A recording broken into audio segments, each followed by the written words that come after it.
Hello, everybody. I would like to call the March 4th, 2026 City Council meeting to order. If you are able, please rise and join me in the Pledge of Allegiance. I pledge allegiance to the flag of the United States of America and to the republic for which it stands, one nation, under God, indivisible, with liberty and justice for all. Clerk, please call the roll. Councilmember Casena, Here. Councilmember Sonart, Here. Mayor Naxted, Here. Councilmember Daniel, Present. Councilmember Grimmy, Here. Vice Mayor Askin, Here. Councilmember Petty, Here. Student Representative Bowling. Here. You have a quorum. Okay, thank you. That brings us to approval of the agenda and consent agenda. We have no laydowns. Pleasure of council. Vice Mayor Askin. Thank you. I move that we approve the agenda and consent agenda as presented. I'll second. Are there any additions, revisions to the agenda or consent agenda from the council? Seeing none, would the clerk please read the consent agenda items into the record? Thank you, Mayor Naxted. Approval of the regular meeting minutes of February 18th, 2026, brought to you by the city clerk. New business, action approval, bills to be ratified, brought to you by the administration. Action approval, special use permit to Rainbow River Lodge Aviation, LLC, for aviation-related activities at Kenai Municipal Airport, brought to you by the administration. Action approval, approving the grant of a temporary easement to the state of Alaska for the Bridge Access Road Pavement Preservation Project, brought to you by the administration. Action approval, confirmation of mayoral nomination for a partial term appointment of Caroline Karpik as student representative to the Council on Aging Commission, brought to you by Mayor Naxted. Action approval, non-objection to the transfer of ownership of a retail marijuana store from transferor Cook Inlet Cannabis Company LLC to transferee Straight Street Investments LLC, doing business as East Rip, license number 13382, brought to you by the city clerk. Ordinance, introduction of ordinance number 3508-2026, accepting and appropriating donations to the Kenai Community Library for library materials, equipment, and programming, brought to you by the administration. Public hearing scheduled for March 18th, 2026, and that is your consent agenda. Thank you very much. Are there any public comments on any of the consent agenda items just read by the clerk? Seeing no one. Request unanimous consent. Thank you very much. Is there any objections to unanimous consent?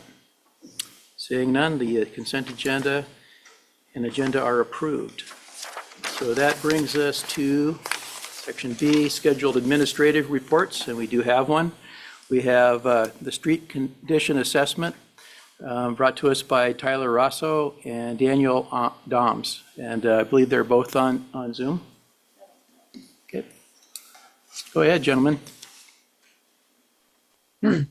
Hi, this is Daniel Doms with TR Consulting. Can you see my screen all right and hear me?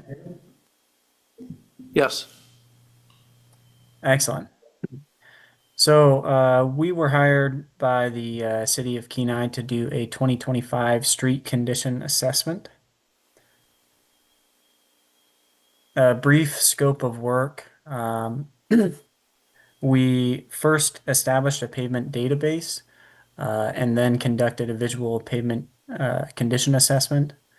Then we made post-inspection edits and did a quality control review. We developed condition reports, developed prediction models, and from those things, we utilized the Paver software, which is a software used throughout the United States to come up with a PCI score for every single roadway in the network. And a PCI score is basically a score from 0 to 100. You can see the scale there on the bottom right, and it basically puts each road into a category of good, satisfactory, fair, poor, or failing. And the main advantage of doing it this way is because when you're out in the field, it's a way to consistently and quantitatively score a pavement by quantifying the each particular distress on an inspected sample. So We go out and we count each linear foot of cracking, each pothole, whether there's raveling or different kinds of depressions or alligator cracking. And that all gets put into the paver software, which calculates the 0 to 100 score. Once we put that into the software, we developed M&R strategies, specifications, and unit costs. And then we generated 5-year M&R plans, formulated a 5-year prioritized list of projects, and developed a maintenance plan report. And then lastly, giving this results presentation. This presentation will be relatively brief, but the report goes into far more detail about every single step of the process. In order to start the inspection process, first we combine the line work from the city's roadway GIS centerline shapefile, and we combine that with the asset information from the 2009 roadway condition survey to give us a starting point. Then we verified those extents with the Public Works Department and updated the geometry. We updated the work history based on comments from the Public Works Department, as well as aerial imagery, and we updated the roadway classification rank. After that, we had a finished center line of all of the roadways, and then those needed to be split up into sections at intersections and at pavement breaks. And then those sections were subdivided into 100-foot sample units for the inspection. With those steps being done, we were able to create a paver database. And all of this is according to ASTM D6433, which is a standard practice for roads and parking lot pavement condition index surveys. There at the bottom, you can see an overview of the Kenai roadway network. We inspected around 67.7 miles of network, and it all averaged out to an average PCI of around 78. And again, that's from a 0 to 100 scale.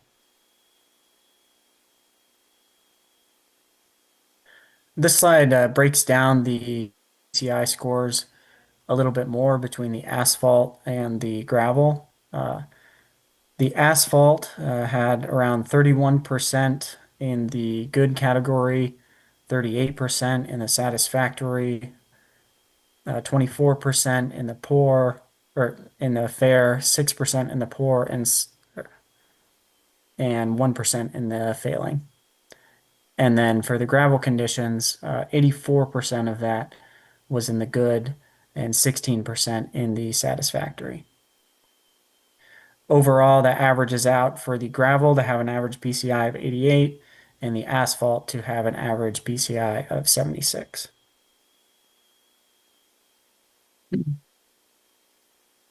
These next two slides give a sort of a spatial view of the inspection process. Each of those points on the map is where we inspected a sample, and then those samples, the distresses that we inspected on them, are extrapolated out over the section. So you can see some of them might have one sample that was in a failing condition, but then another sample that was in a satisfactory or fair condition, and then the resulting PCI of the section is an area weighted average of all the inspected samples on a section.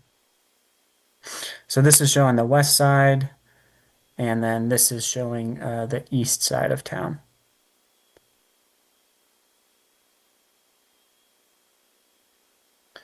Once we do the pavement inspection, we're able to upload all that information into the paver software. And this is where having such a robust software really starts to show its advantages. These two screenshots you can see there are prediction models that we made for the Kenai network. We split off the Kenai network into collector and minor collector roadways and local roadways because the collector and minor collectors were wearing at a faster rate than the local roadways. These prediction models, they show over time on the x-axis how each particular section of roadway has worn with the condition on the y-axis. So overall, the local roadways are wearing at an average rate of around 1 PCI points a year, and the collector and minor collector roadways are wearing at an average deterioration rate of about 2.01 PCI points a year.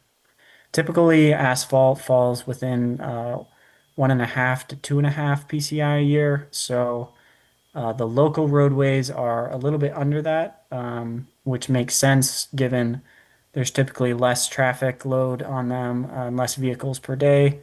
And then the collector and minor collector roads are right in the middle of that average.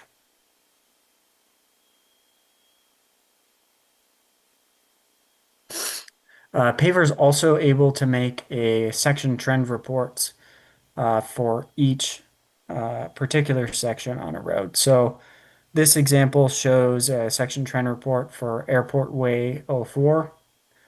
And really the goal of doing pavement inspections and using a software like Paver is to continue to inspect the roads about every 3 to 5 years.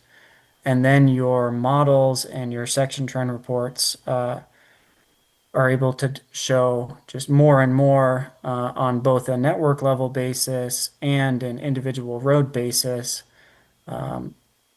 how fast they are wearing, when the recent work was done. You're able to see if you have a roadway that maybe your maintenance is seeing this has worn out faster than expected. You can quickly go and you can see okay, how fast has it worn since our last cold mill and overlay? What kind of work have we done since then?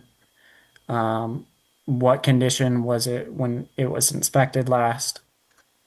So this Airport Way 04, you can see it was constructed initially around 1985, and then around 2017 it had a cold mill and overlay, and then it deteriorated and until it reaches that 81 PCI, which is what we inspected it at. This next slide shows an example of a section that's had a lot more inspections on it, and you can see a lot more information in there. You can see, it's new construction and then a multitude of inspections showing initially a slower deterioration rate, and then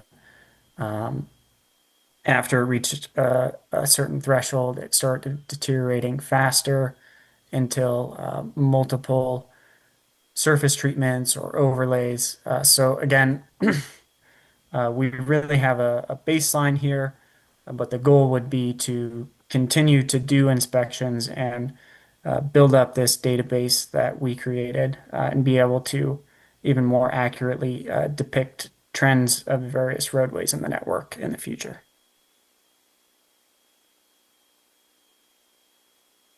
And the reason for that is really in this next slide.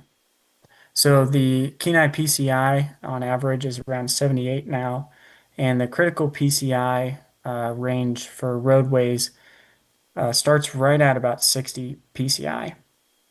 You can see with time on the x-axis and condition on the y-axis, typically pavements deteriorate rather quickly in the first few years of their life, and then they have a long period where they're deteriorating slowly. They just have maybe some cracking, but no fatigue cracking and none of the more serious distresses. Then they reach at around 60 PCI, what's called the critical PCI range and start deteriorating much more quickly, and the cost for construction and reconstruction goes up significantly. At the beginning of the PCI, critical PCI range, it costs about $1 to rehabilitate. You can probably do something like a coal mill and overlay and not have to replace much of the structural section. But if that pavement is allowed to wear more, it'll cost around $4 to $5 per square foot to rehabilitate after it has reached a very poor or failed condition.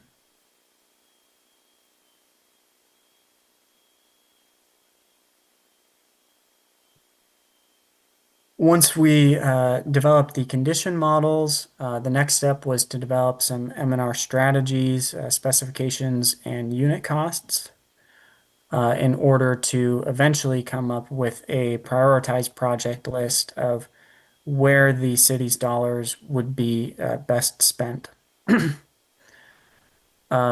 The projects were prioritized based on roadway classification, PCI, relative to that critical PCI point, the delay penalty, which would be, okay, if we wait on this particular section of roadway to do a project, how much more money is going to need to be spent at a later date versus now, and additional factors, all to maximize city funding. In the first years of the project lists, we really prioritized crack sealing, mastic sealing, and infrared projects on roads that in the field we noticed had poor crack seal condition and were also in good condition overall.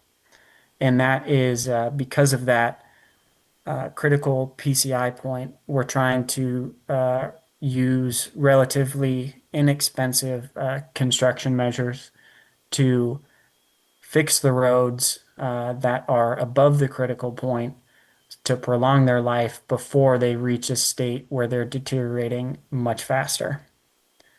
Then, because you can't completely ignore the sections that have deteriorated to a low PCI and are essential to the city's network, we recommended a few reconstruction projects on low PCI sections and some cold mill and overlay projects on sections that had just crossed that critical PCI threshold, but the construction work would be relatively inexpensive versus if you waited longer.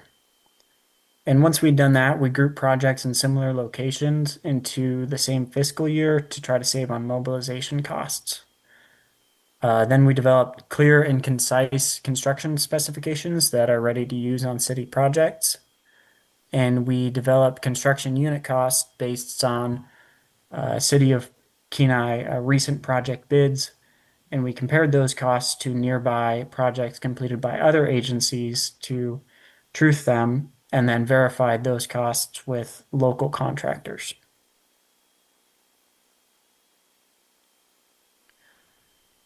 With all that plugged into Paver, we ran 4 different budget scenarios. The PCI will be around 76 when this plan starts. And we ran 4 scenarios. One, to eliminate the backlog, which is basically all of the work that is below the critical PCI point in 5 years. Maintain the current PCI of the City of Kenai network, maintain the current budget, and do a basically safety improvements only, just fixing things like high severity potholes or high severity rutting, those kinds of things that would really cause a driver to lose control on the road.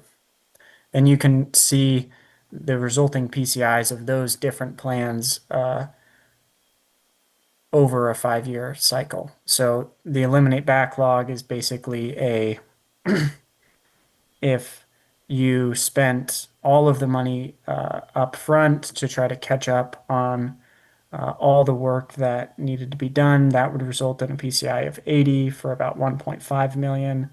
If you wanted to maintain the current condition of the roadways, that would stay at a PCI of 76 for about 910,000 a year. Maintaining a budget of around 691,000 will over 5 years drop the PCI to 75 from 76. And then if you do safety fixes only, that'll result in a PCI of 72 for around 36,000 a year.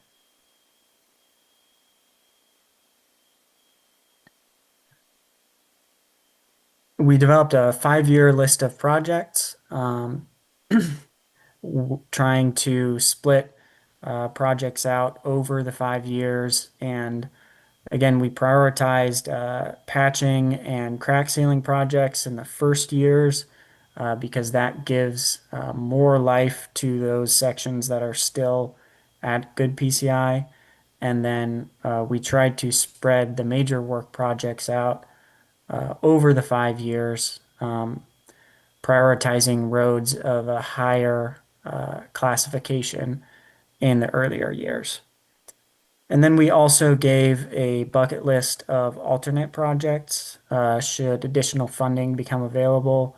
Those would be our recommendations for this is still money very well spent, but maybe not as a priority as the other projects that were recommended.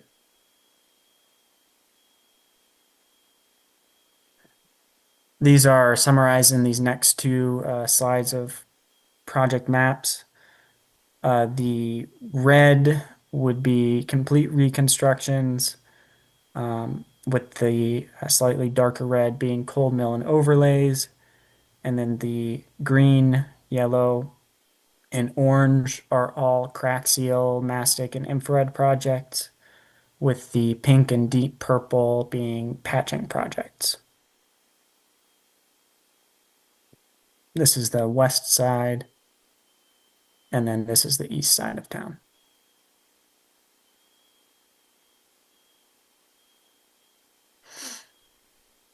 Again, this is a relatively brief presentation, but if you want to know more about the process or about the specific projects recommended, the final report goes into that in much more detail, and you can feel free to ask questions now or contact us via email or phone.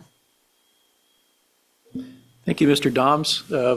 I appreciate the thorough report, and I certainly learned a lot about asphalt that I didn't know. Council, do you have any questions of Mr. Doms? Councilmember Cassena? No questions. I just wanted to say thank you, Tyler, for your presentation, and thanks for the city for doing this. I know that a strategic road database, road condition database, might not be the most glamorous or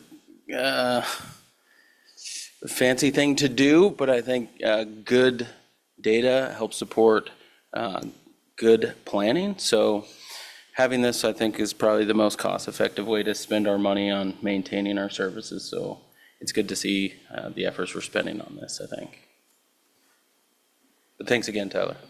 Vice Mayor Askin, you're next. Thank you, Mayor Magstead. Thank you for your presentation this evening.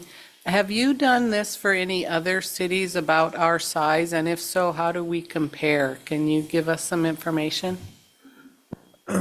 Yeah, so this is Tyler also. Daniel gave the presentation, but we're out of Colorado. We do it for about 10 municipalities here in Colorado, a few in Wyoming.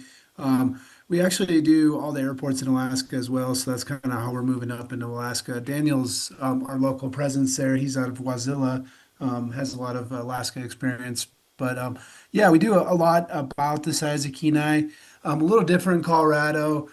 They're kind of growing outside of their seams, and they're not being built very well. Whereas up in Kenai, we really saw that your sub base was good, and you have a good condition for the age.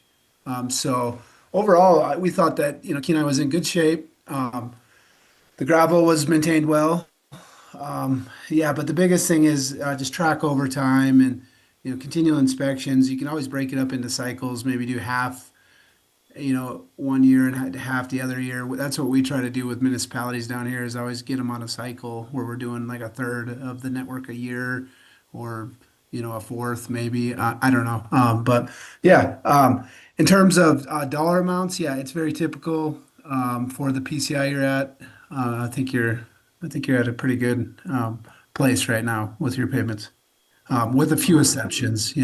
I think like Daniel highlighted in some of those project formulation areas, you have some wide cracks in the center line of your main road going there on Willow, and a few other places where you need to address them there. So Great, thank you very much.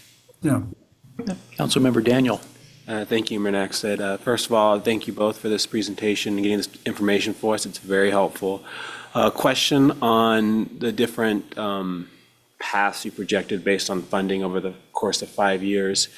Hypothetically, if we were, say, hey, we're going to shoot the moon and eliminate the backlog, do you see if we went down one of these paths, maintenance costs beyond that, is there a savings there or a drop, or what does that look like beyond the 5 years, or do we not know? Yeah, we're able to run 10-year plans. So this is 5 years, and then what we could do is project, what's the 5 years after, in a 10-year plan. And what we find a lot of times is that if you eliminate all the backlog, yeah, you have a higher PCI, but also you have a less burden moving forward. But with that being said, I mean, some of the backlog is not necessary to obviously fix. If it's not a priority, or if it's in an area of town that doesn't really get much use, maybe backlog is identified as just below the critical PCI. Maybe it could be left, because the sections that are in bad shape really aren't going to cost more at a later date, other than inflation. I mean, they're already at that point where they need some sub-base repairs and stuff. So. Yeah. Thank you.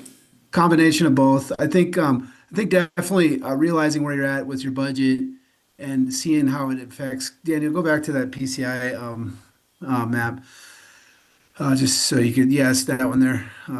No, sorry, two back that graph.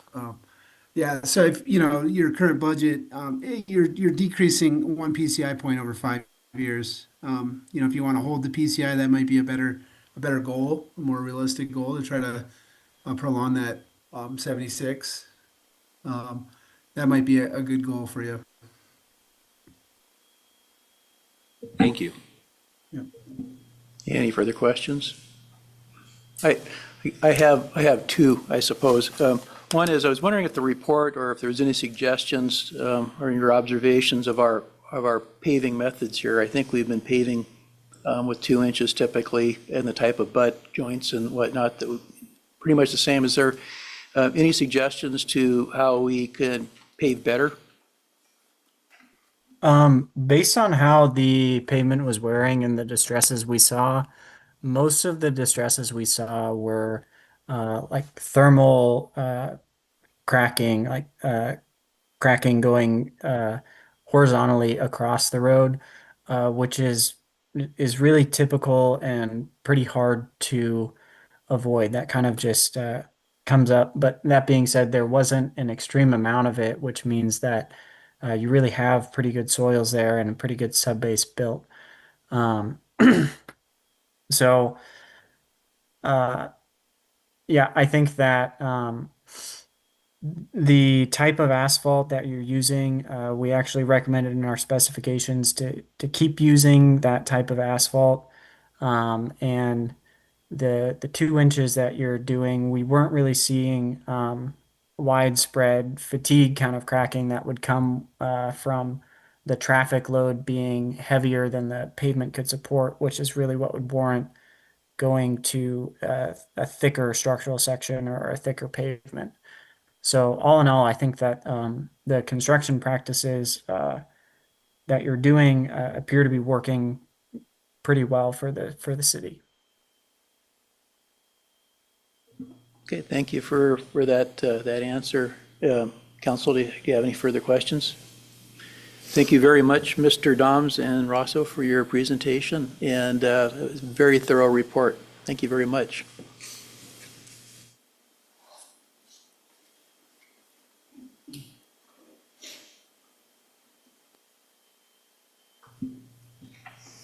Okay, so that brings us back to our agenda. We have no scheduled public comments, and now we're down to unscheduled public comments. Is there anybody from the general public that would like to speak to any item not appearing on the agenda? Please come forward, ma'am, and state your name and the general area you live in.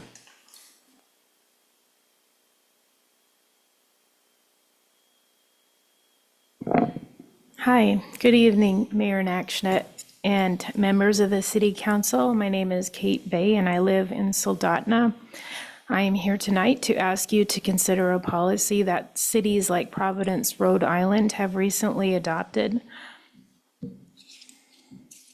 It's right here. It's a policy that simply states our city property should be used for our community and not for federal immigration enforcement.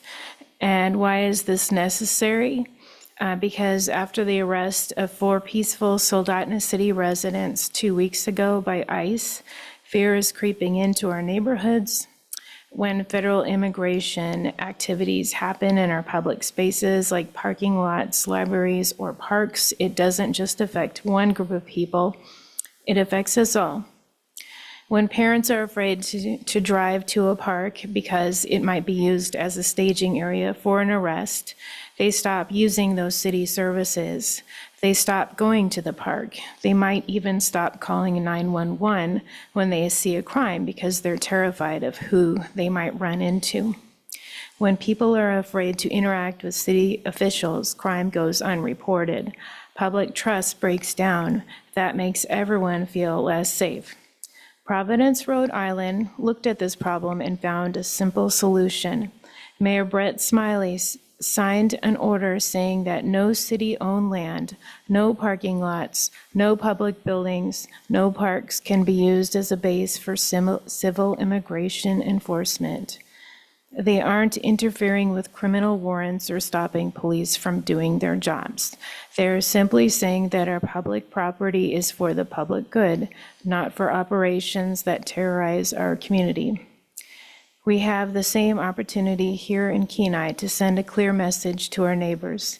We see them, we value them, and we want everyone to be safe.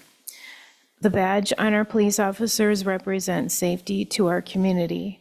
But if that badge is associated with ICE, safety turns into fear. It takes years to build a relationship with a community and only a second to break it down. We cannot afford to confuse our residents. We need them to wave at our officers and not worry about them. I am not asking this council to solve federal immigration. That's above our pay grade. I'm asking you to control what we can control, our own city lots, our own buildings, and our own peace of mind. Let's keep our public property focused on public safety. Let's make sure that in Kenai, everyone feels safe going to the park, going to the city hall, and going about their day. And thank you for your time. And I'm going to give this to your secretary. Go ahead and finish up. Your mic is off. The second page has a bit of an error on it. I got caught in the printer. If you wouldn't mind waiting for a moment, would you take a few questions if we have any? Council, do you have any questions, Ms. Vey? Thank you much for your presentation, and if you give that to our clerk, I'll certainly take a look at that. Thank you. Is there anybody else from the general public that would like to speak to any item not appearing on the agenda? Okay, seeing none. That brings us to public hearings. The first public hearing before us tonight is ordinance number 3505, 2026, increasing estimated revenues and appropriations in the general fund, Buildings Department computer software for the purchase of permitting software, brought to us by administration. Pleasure of council. Vice Mayor Askin. I move that we enact ordinance number 3505-2026. I'll second. Moved and seconded. Is there anybody from the general public that would like to speak to ordinance 3505, 2026? Seeing no one, we'll bring it back to council for discussion. Council?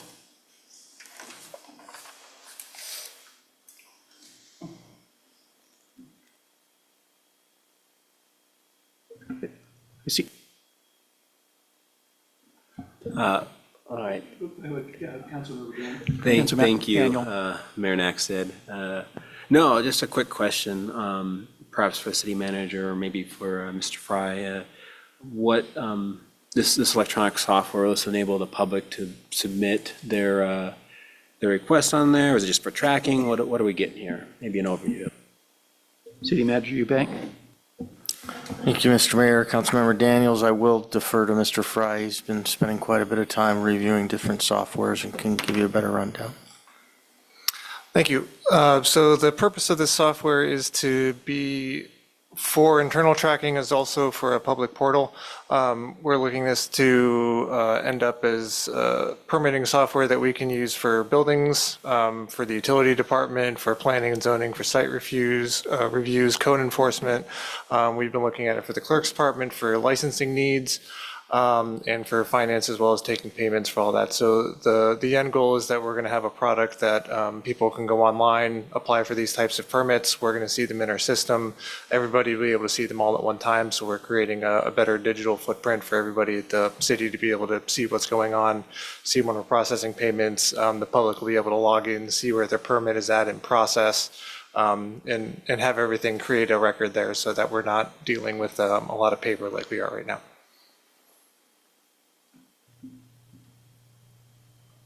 Thank you.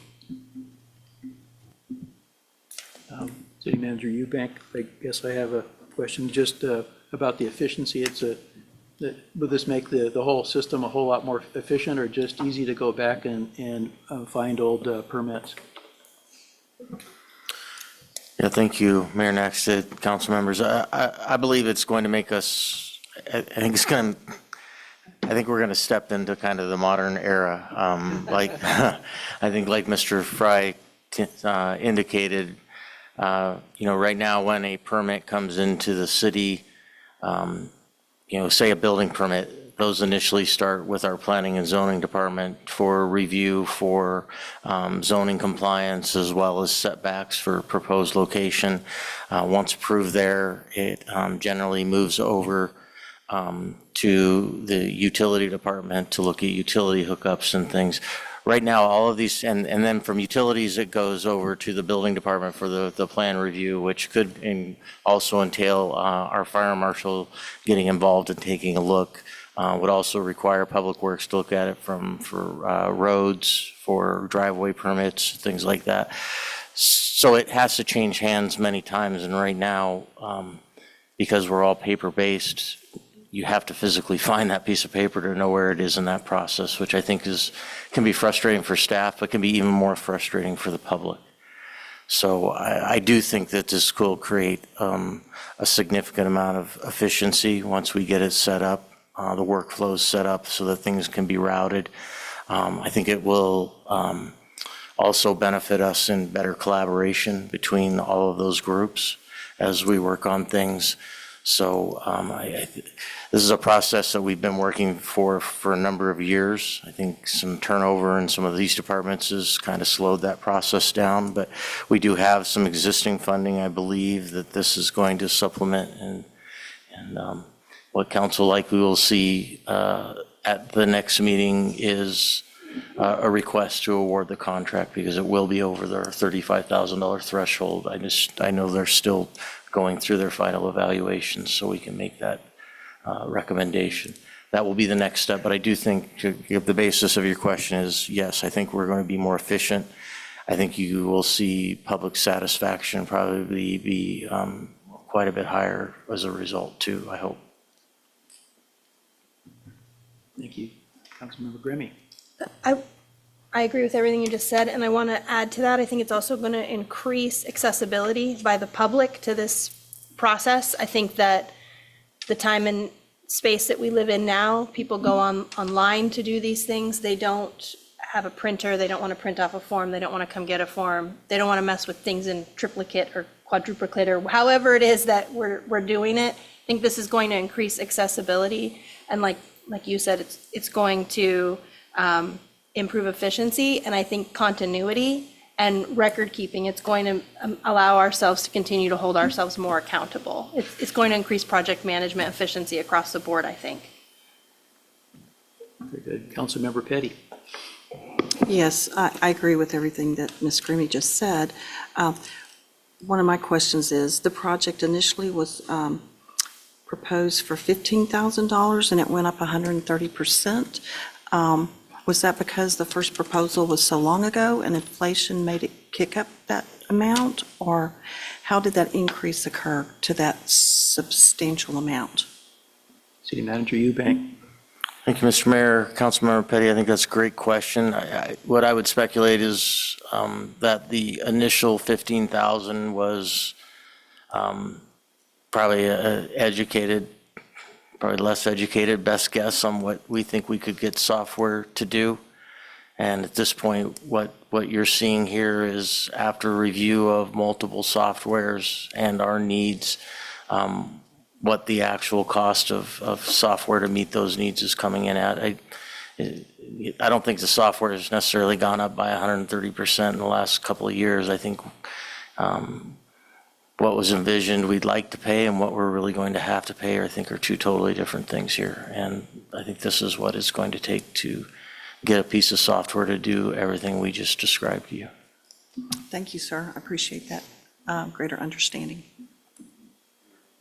I just wanted to add, a lot of this cost is the purchase and implementation cost. There's a lot of setup. It's, we're looking at probably anywhere from 6-month process to actually install the software, go through all the training, build all the templates and everything so that we can actually do this. So a lot of this is working with the software provider to set up the software and do all that. Once we move forward, we're looking at a much smaller annual cost for the actual annual licensing cost of the software. Councilmember Casano. Thanks for that, Lee. My other budget-related question is, where would we see this in the budget going forward? It looks like it's going to be spread out along multiple departments. Will it be allocated out across that, or in just one big bucket for the budget? City Manager Eubank. Thank you, Mr. Mayor. Councilmember Casano, I don't know that we've got there yet. I think realistically it'll probably be focused in one area just for simplicity. And it'll probably be focused in the area that has, primary use, which I'm guessing will probably remain with buildings, but. All right, thank you. Any further comments, questions? Clerk, please call the roll. Councilmember Sonart, Yes. Mayor Nakstad, Yes. Councilmember Daniel, Yes. Councilmember Grimmie, Yes. Vice Mayor Askin, Yes. Councilmember Petty, Yes. Councilmember Casana, Yes. Student Representative Bowling. Yes. You have 7 yes votes. Ordinance number 3505-2026 is enacted. Okay, thank you. Now we are on item E2, ordinance 3506-2026, accepting and appropriating a grant from the American Library Association for the Kenai Community Library's participation in the Digital Pathways Online Health Literacy Program for Adults initiative, brought to us by administration. And this is going through a particular code, Kenai Municipal Code 1.15070, paragraph D. And that section allows us to hear an ordinance, introduce it, and go all the way through, enacting it in the end. So because of a time constraint in this particular case. So I would be looking for a motion to introduce. Vice Mayor Askin. I move to introduce ordinance number 3506-2026. I would second that motion. Is there unanimous consent? I'll request unanimous consent. Unanimous consent was requested. Are there any objections? Seeing none, that brings us to a motion for the second reading. I'll entertain a motion for the second reading. I move that we hold a second reading of ordinance number 3506-2026. I'll second. And ask for unanimous. Unanimous consent was requested. Are there any objections? Seeing none, I'll read the ordinance again. Ordinance number 3506-2026, accepting and appropriating a grant from the American Library Association for the Kenai Libraries, Community Libraries' participation in the Digital Pathways Online Health Literacy Program, Cramming for Adults Initiative, brought to us by administration per Kenai Municipal Code 1.15070, paragraph D. So that brings us to a motion to enact. Vice Mayor Askin. I move to enact ordinance number 3506-2026. I'll second that. Okay, moved and seconded. Is there anybody from the general public that would like to speak to ordinance 3506-2026? Seeing no one, I'll bring us back to council. Perhaps City Manager Eubanks, since we are going through this alternate process, you might want to provide any background on it. Thank you, Mr. Mayor, members of council. I'm going to touch on kind of the procedural side, but if we want to get into the specifics of the grant, our library director's here tonight. She could address that part. So at the last council meeting, as part of my city manager's report, I did inform council that the library staff was successful in applying for and being awarded this grant. This grant requires acceptance, I believe, by tomorrow. Since this is the only meeting in between those two things, this is our purpose in requesting a double reading at this meeting. And then, Katja, would you mind just giving an overview on the grant itself? I sure can. I will not repeat the title because it's really long. I am really, really excited about this project. It combines digital literacy services and health literacy services, both of which we already do, but we'll be able to offer programming that is specifically for online health resources. The grant, it's a pilot project. There were only 12 libraries nationwide who received this grant. It is a total of $8,000. The grant was written, as City Manager Eubank already said, by one of my staff members, Hannah Meyer, with support from other library staff. She'll also be the project director on this grant, and we'll be doing a combination of programming. We'll be adding some resources to our online resources. We'll also be adding to our collection, and we'll be adding equipment. Again, really excited. 12 libraries were one of them. It's a pretty cool project. Thank you. Any further questions? Councilmember Cassena. I just wanted to congratulate you and the library staff. I just am always impressed by how many grant funds you guys are able to apply for and get. I know that's not easy, so well done again. Councilmember Grimmie. I agree, and I appreciate your ability to find a way to provide more services without more expense by the city, but you're still providing more for our residents. So I appreciate that. I know that applying for grants takes a lot of work, so I appreciate the work that you guys are doing to continue to provide more for our residents. Councilmember Petty. Thank you, Mayor Nackstead. Thank you so very much for presenting and putting forth the effort for this grant to come forward. One of my questions is with the health literacy program, will the library be collecting any information on the individuals who will be utilizing that? And is there a possibility of a HIPAA violation in regard? That is a very good question. No, we will not be collecting any information beyond just, check out like, we'll be purchasing some equipment, and that equipment will get checked out.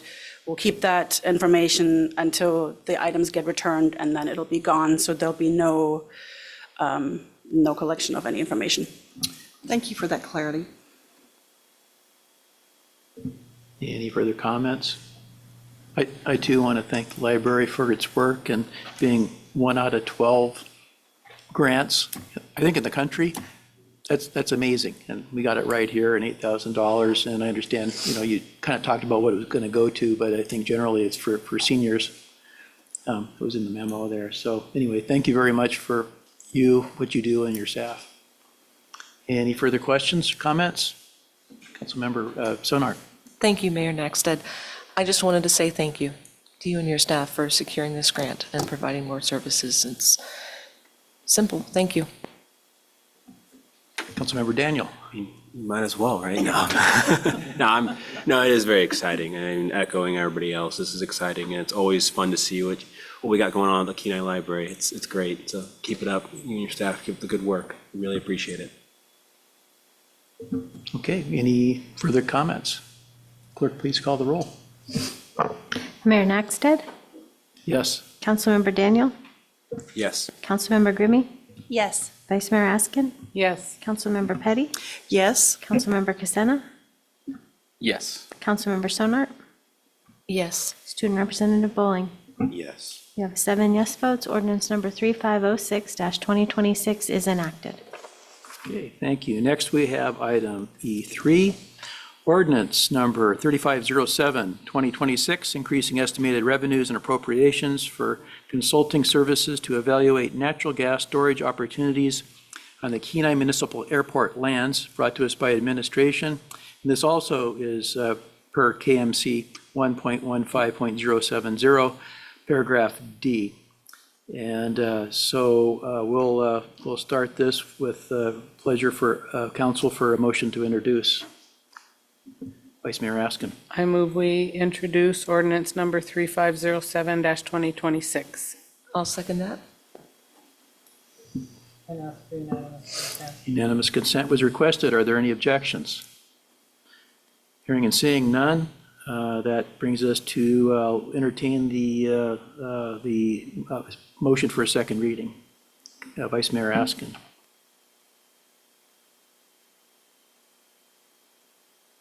Ordinance number 3507-2026, and ask for unanimous consent. I'll second that. Okay, moved and seconded, so I'll be reading the ordinance again. Ordinance number 3507-2026, increasing estimated revenues and appropriation for consulting services to evaluate natural gas opportunities on Kenai Municipal Airport lands, brought to us by administration per KMC 1.15.070, subparagraph D. Now I'll entertain a motion to enact. Vice Mayor Askin. I move to enact ordinance number 3507-2026. I'll second. Is there anybody from the general public that would like to speak to ordinance 3507-2026?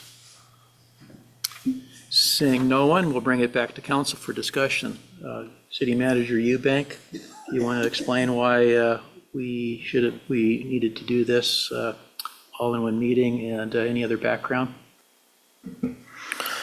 Thank you, Mr. Mayor, members of council. So as reported at the last meeting, the city has received, at this point, we received 2 applications to develop gas storage on some city property. Those 2 applications have 2 things in common. There is one parcel of land that is in common between both applications, and probably more importantly, both applications are for the same pore space, which is the actual storage area down in the earth where the natural gas storage will take place. The surface estate, or the parcels that are subject to this, are over in the city's industrial park off Marathon Road, which is airport property. And the pore space for these applications is under land that was deeded to the city by the FAA for operations of the airport. That's the justification for utilizing airport funds for this appropriation.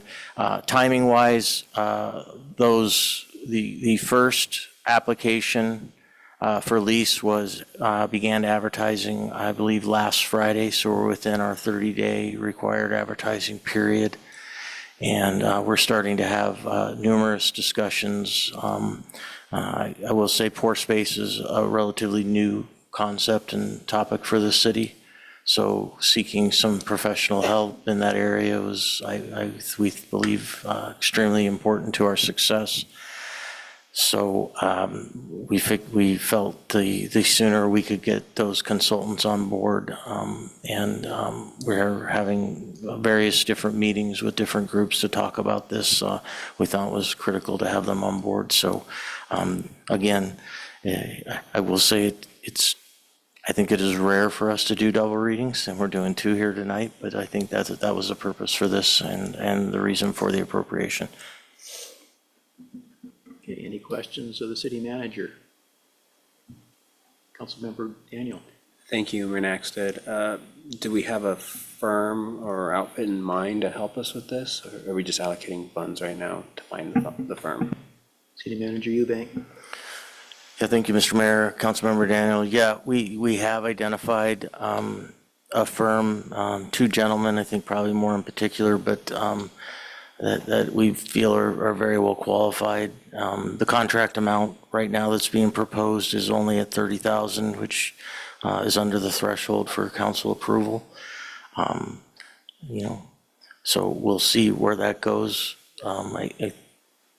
I will just put council on notice. I think there's a fair chance that we could be seeking additional funding at some point, but this I think is a great starting point for us, and we'll see where we go from here. Any further questions of the city manager? I do, in general, I guess we've got an RFP out currently for the pore space, and now we're hiring a consultant kind of on the tail of that. I was wondering how they, maybe explained it already, but how do they mesh together? They're going to be advising us, but we've already put an RFP out.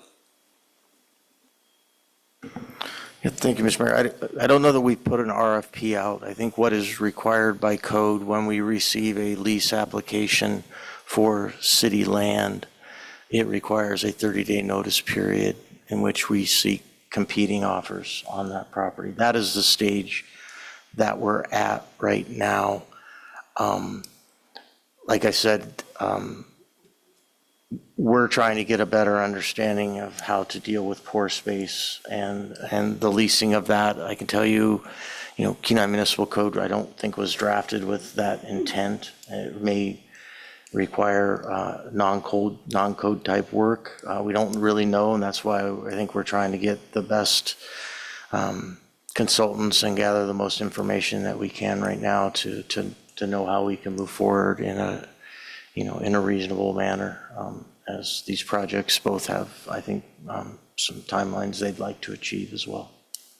Thank you for clarifying that. I did see the advertisement, the notice, and it looked like an RFP, but very good.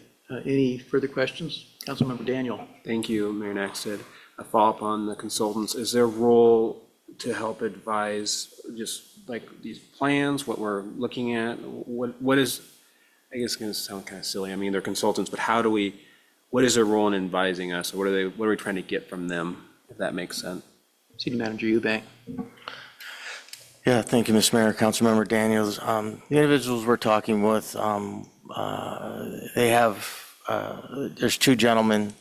One is a petroleum engineer by profession, has pretty extensive knowledge over the technical aspects of gas storage and oil and gas development. The complement to that team is an individual who has decades of experience negotiating oil and gas leases and pore space and subsurface leases from the industry's perspective. And so we're looking to bring that, expertise in how to negotiate these contracts and what are the key factors, and has experience in that to our team, as well as the technical side. So I think that's what these consultants will bring to us and assist us with. Thank you. Sounds like a winning combination. Councilmember Petty. Thank you, Mayor Nexted. For the city manager, I think it's very wise that we're reaching out for these consultants on this project that we've never worked with before.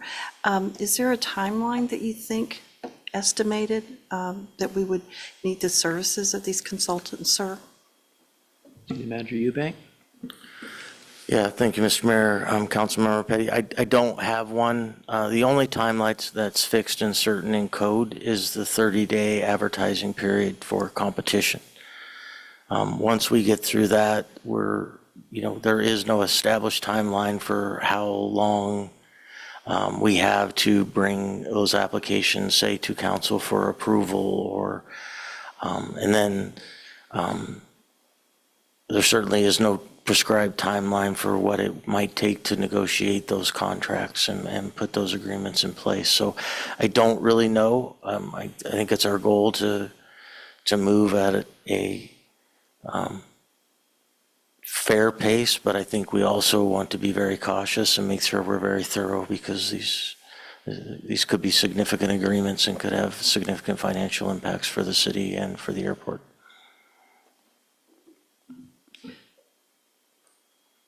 Could I have a follow-up question? Absolutely. Thank you. I know that the request for the 30,000 is the purpose for that.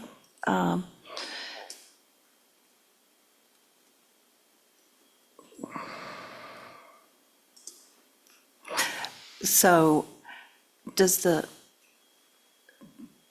city manager have an estimate of what the cost might be going forward with our consultants? And might it go over the amount that would be necessary? Might it go over the $35,000 on that? City Manager Eubank. Yeah, thank you, Mr. Mayor, Councilmember Petty. I think this 30,000 is our first best guess on where we think we might go. I think if we got in a situation with prolonged contract negotiations or required more extensive, project comparisons or something like that, we could exceed that 30,000. And I don't know how to speculate how far we could exceed. I think all along the way we will be evaluating, I feel like the expenditure of funds for these consultants is an investment. And at some point you have to evaluate whether that investment is ever going to get paid back. And so we're very conscious of that. We think it's very prudent to spend up to this amount at this point from what we do know. I think, and we will take and evaluate it from there. I don't know if I could give you a ballpark on where I think it might go, because I have no idea at this point. Thank you for that answer. I appreciate it, sir. Okay, any further questions, comments? I do believe that it's money well spent. It's like hiring an attorney or an accountant or whatever. They help you get through that, whatever that process is. And it's been my experience that that's what you do when it's not your expertise. So we'll be voting in favor of this. Any further comments? City Clerk, would you please call the roll? Councilmember Daniel? Yes. Councilmember Grimmie? Yes. Vice Mayor Askin? Yes. Councilmember Petty? Yes? Councilmember Casena? Yes. Councilmember Sonart? Yes. Mayor Nakstad? Yes. Student Representative Bowling? Yes. You have 7 yes votes. Ordinance number 3507-2026 is enacted. Okay, thank you. That brings us to item E4, Resolution 2026-14, amending the city's schedules of rates, charges, and fees to allow for reduced or eliminated plan review fees for successive identical structures, brought to us by administration. Pleasure of council. Vice Mayor Askin. I move that we adopt resolution number 2026-14. I'll second. Is there anybody from the general public that would like to speak to Resolution 2026-14? Okay, seeing no one. Comments? Vice Mayor Askin. I request unanimous consent. Okay, we have unanimous consent. Is there any further questions, comments? Let's see. Went back off. Councilmember Grammy, I saw you looking intently, but Sorry. go ahead. I just want to say, I think that this is a small thing, but that could have big ramifications in increasing building within our community, especially when we're talking about multi-family units, and might help move us towards addressing the housing issue that we've been experiencing in our community and that our residents articulated in our survey results recently. Councilmember Casena. Yeah, sorry about that. Yeah, I just wanted to echo those same comments. I think this, along with some of the other things that our Planning and Zoning Commission are doing, or our Public Works Department are doing for building standardization and road standardization, is all ties into some exciting stuff for development in the city of Kenai. So thanks for the work on this. Any further comments? I think I have one question, I think for probably the city attorney. The verbiage in the new code says that the Public Works Director, who I have a lot of confidence in, has sole discretion. And I was wondering, in just reviewing that, if to take that position off the hot seat, if it should be sole discretion, or if the city manager perhaps should agree as well, or do you think that it's sufficient the way it is? Mr. Bloom. Thank you, Mayor Naxted. I was just trying to find the specific language in the ordinance. It's in the underline, yeah. Right. I think, given that this is a building plan review and that it specifically outlines what fees would be waived and why, that this is sufficient for now. I guess if we have problems or have unhappy developers, we can look at adjusting it then. Okay. Thank you for that. Any further questions? Unanimous consent was requested. Resolution 2026-14 is adopted. So we have no unfinished business. Brings us down to new business. We are down to item H7. Action approval item, number 7, Work Plan 2026, Airport Commission. Pleasure of council. Vice Mayor Askin. I move that we accept the work plan for 2026 from the Airport Commission and request unanimous consent. I'll second that. Okay, moved and seconded. Is there anybody from the public that would like to comment on the Work Plan 2026 from the Airport Commission? Okay, seeing nobody. Bring it back to council. Council comments? Questions? Unanimous consent was requested. Are there any objections? Seeing none. The Airport Commission 2026 work plan is adopted. Now, finally, we have item H8, discussion action item, Alaska Children's Institute for the Performing Arts, doing business as Triumphant Theater, parking and landscaping matching grant request brought to us by administration. I think that there's a general motion in there, so we can discuss it. It's open discussion.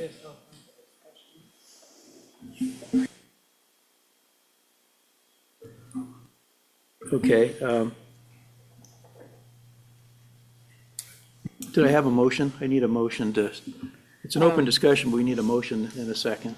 I move that we open the subject of the matching grant request for discussion.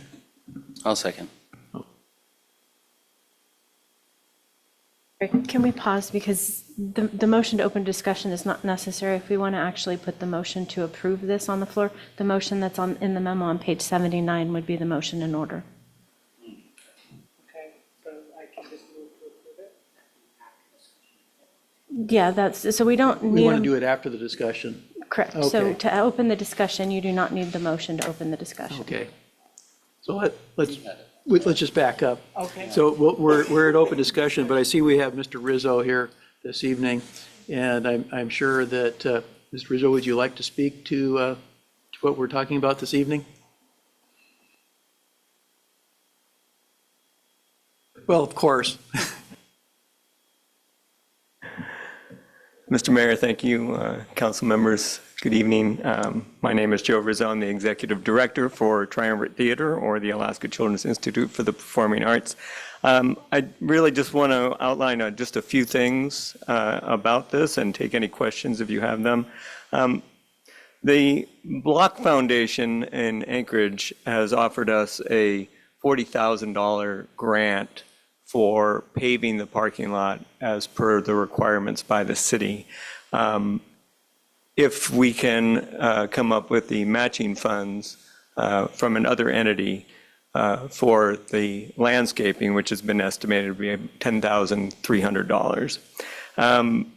The city grants nonprofits funds on occasion, and some nonprofits get money every year. This is not what we're asking for. We're asking for one-time funding so that we can meet the requirements of this match.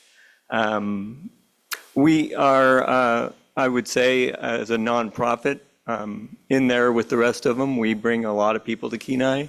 But more importantly, we leverage support that we get. And we've demonstrated that with the grant of property that the city has given us.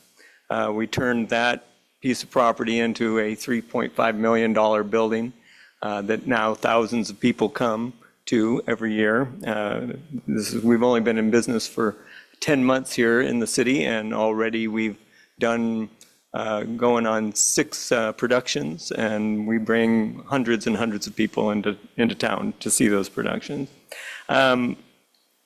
To make that happen, to be able to take that property and parlay it into this Performing Arts Center, we had to take on some debt to do that. It was the way that the only way that we could have completed that project. So as such, I'm not getting any younger, and I really want to make sure that this organization stays sustainable and is here for the future of kids here in the community. I don't really want to take on another $50,000 worth of debt in order to do the paving and the landscaping, especially not when the Block Foundation is going to give me, $40,000 to do that with. I really, my main point is that you, as a council and as a city, we want this organization to be here 20 years from now, 25 years from now. And I didn't bring like a bajillion people with me tonight, because I think everybody widely knows that we have a great deal of support. But I did ask a few students to come up tonight and speak if they could do that. Absolutely. That'd be great. This is Oshi Broussard. She has been in our Triumvirate program for, well, since she's about 6 or 7 years old. And she is a really good, she's a really good example of why you want this program to be here. She started before she was even Briar's age. Briar's kind of the other end of it. She's just started with Triumvirate Theater, a star of Junie B. Jones. And she's going to speak a little bit too about why she would like this program to remain here even after Joe Rizzo keels over of a heart attack because of too much ice cream. We certainly hope not. Ms. Broussard, go ahead. Hi, I'm Oshi, and I've been with Triumvirate, since Joe said, since I was about 6 years old. And I'm now 18 and a senior in high school.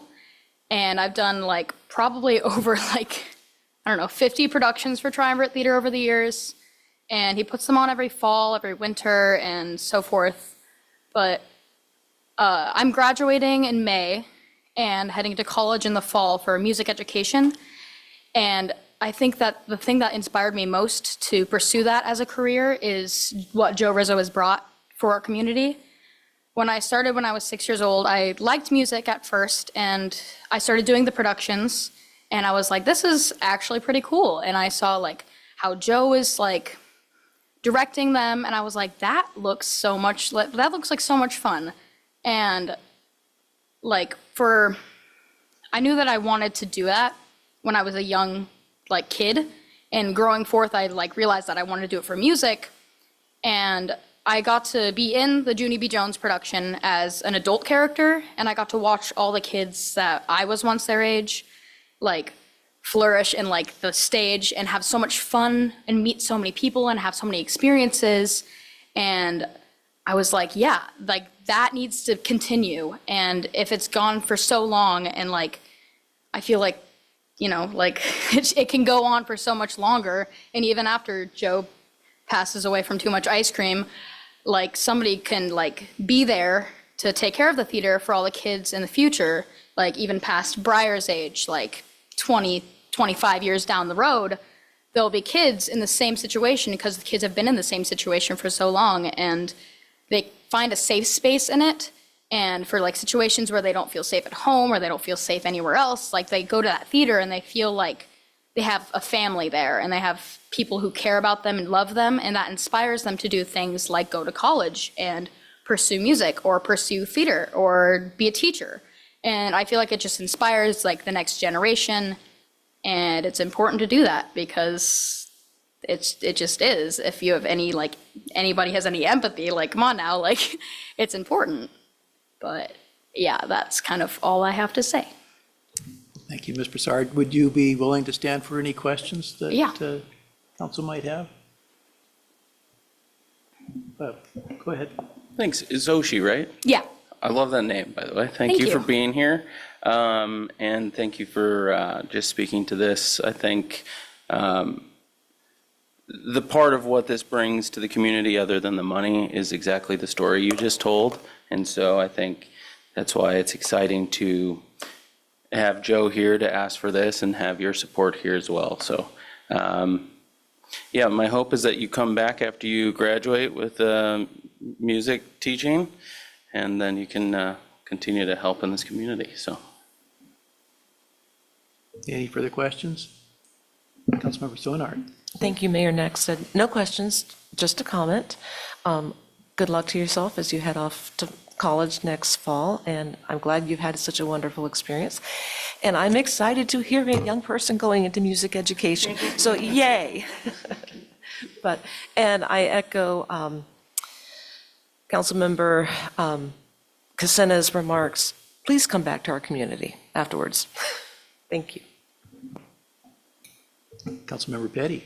Yes, thank you, Mayor Nexted. Thank you for your comments. They were very rich and informative. And I look forward to having the opportunity to vote yes on this opportunity to invest in our community, in our youth, to create safe spaces so that all of our community members can grow and flourish. Thank you so very much. And yes, I would love to see you back. Thank you very much. Student Rep Bowling, go ahead. Thank you so much for coming. It's awesome to see the performing arts being so successful in Kenai. repeating what everybody else said, it's so nice to see you here, but I think it'd be awesome to see you replace Mr. Rizzo someday. Maybe sooner rather than later.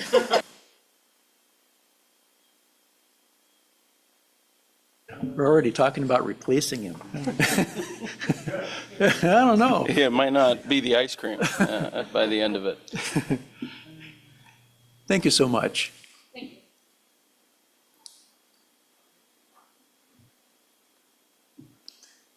Now, there's a button to push and the light will turn red like this one, and there you go. Hello, my name is Briar, and I'm currently participating in my 4th production at Triumvirate Theater. The first production I did here were 2 drama camps over the summer. I loved them both so much that I couldn't wait to audition for Junie B. Jones in the fall. I learned so much that I was able to get the lead. Triumvirate is teaching me and many other kids valuable life skills. We learn self-confidence, public speaking, personal responsibility, and teamwork. Practicing these skills at the theater made me more successful in school. For example, I won my classroom forensics competition. Triumvirate brings together a wide age range of kids from all over the Central Peninsula. The older kids are great role models for us. When I grow up, I look forward to helping the younger kids like the older kids are doing for us. I'm so lucky to have a theater like Triumvirate in my town. Thank you and have a good night. I have to. Well, would you be willing, Briar, to, in case council has any questions of you? Council? Thank you so much for your presentation. I just want to say thank you, Briar. That was braver than I think most of us could have been, so well done. I could not have done that at your age. No way. And that actually is a testament to what Mr. Rizzo has done for you children, that you can do that. And you can do it at an earlier age, and one day, who knows, you'll be president or something. Right? Thank you. Joe, do you have anybody else, or you want to? If anybody has any questions, I'd be glad to. Any questions of Joe? Councilmember Daniel. Thank you, Mayor Naxid. Really appreciate you coming out tonight, Mr. Rizzo, and I always appreciate your creative methods for funding requests. And like the sand from the airport, that was great, genius. Really, It was. really We appreciate appreciate you. that. You shaking every tree and trying to make it all work and getting this across the finish line. It's been a tremendous asset to the community. Thank you again. And my only question is, and I do fully support this, this dollar amount here, are we pretty sure about that amount, or do you think, is there wiggle room in there, or what are your thoughts on the? That's the estimate that we have from B&B Landscaping. Councilmember Petty. Thank you, Mayor Maxted. If this all comes to fruition with all the resources, when do you project that the project would start? We're going to start it this spring. Okay, thank you. Hi.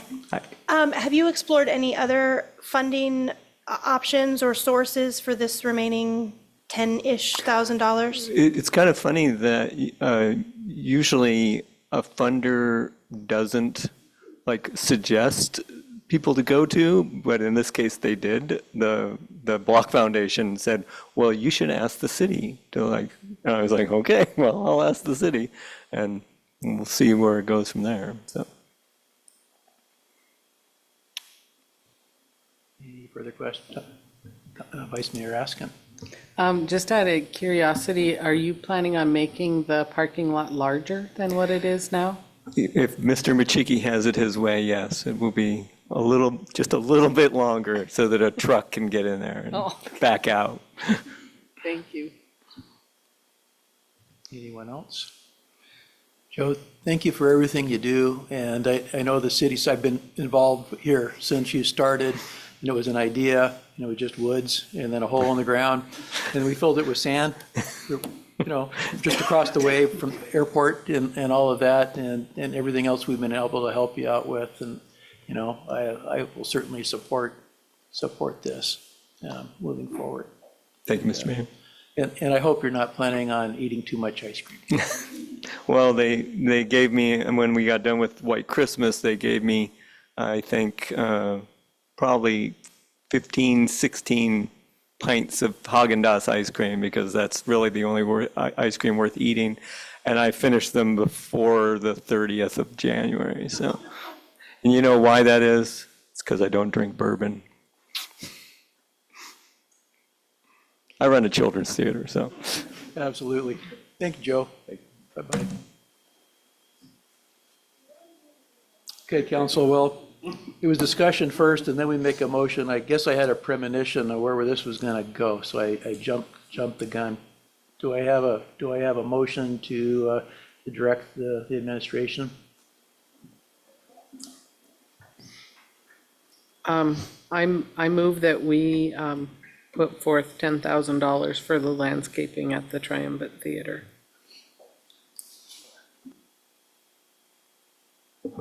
I'll second that.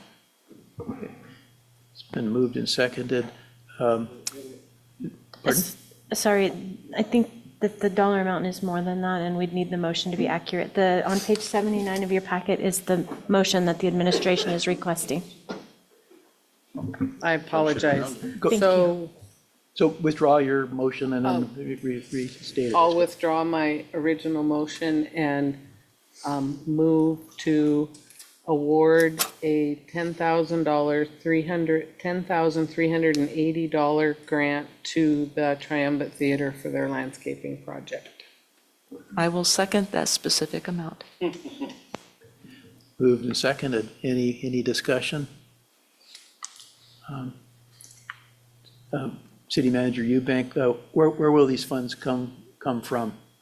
That's going to be in the proposed ordinance.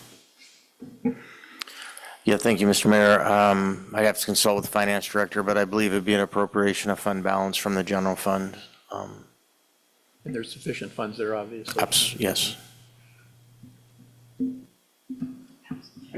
I'd like to request unanimous consent. Okay, unanimous consent was requested. City Council Member Petty, did you have a question? Unanimous consent was requested. Is there any objection? Seeing none. Or we'll be looking for this ordinance. Thank you. Thank you all for coming tonight, too. That brings us down to item H9, discussion inviting council participation in external auditor evaluation committee, brought to us by administration. Open discussion. City Manager Eubank, you want to explain this for us? Yeah, thank you, Mr. Mayor. I'm going to defer to the finance director. He's the one who brought this forward to me.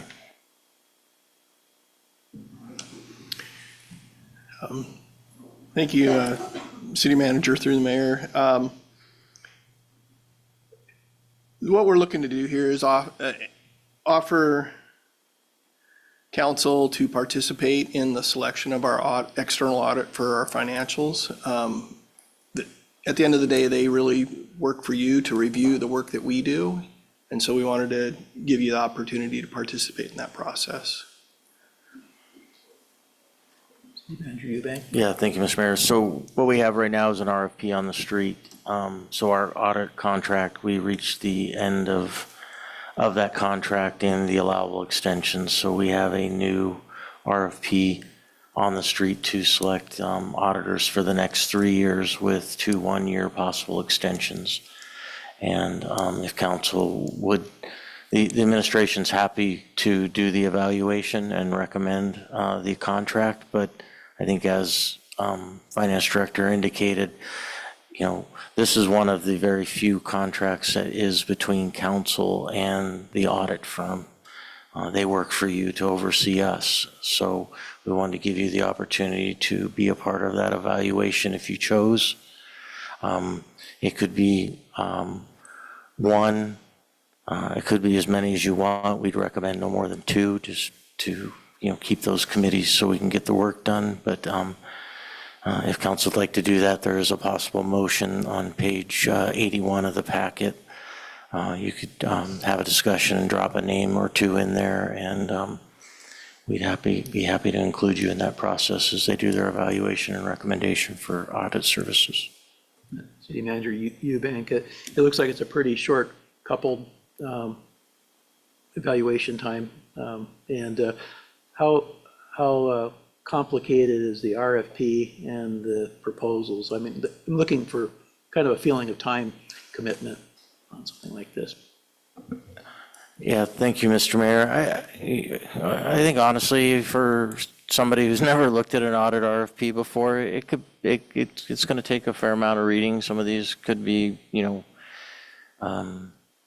50 to 100 page documents. A lot of that is resumes and things like that. But so I would estimate probably 3, depending on how many RFPs we do receive.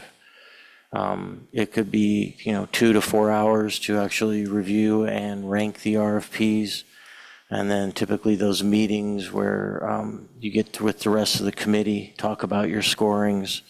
Those are probably an hour to 2 hours. And so I would estimate probably 4 to 6 hours total for somebody's time. Okay.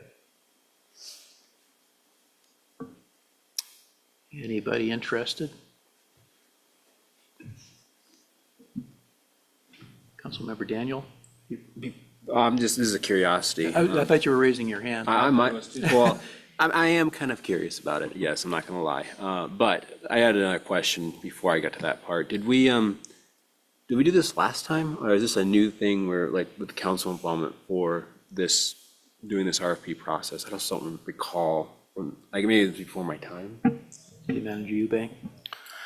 Yeah, thank you, Mr. Mayor. Yes, Councilmember Daniel, this was prior to your election to council. So our last contract was similar in structure, 3-year initial contract with 2 1-year allowable extensions. So it's been 5 years since we've walked through this process.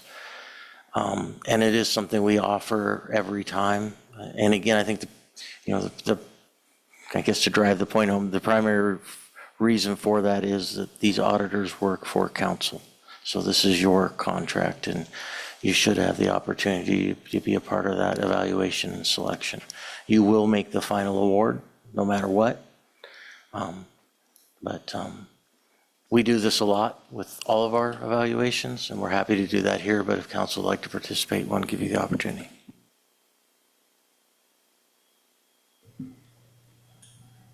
Nobody? No. I guess I will.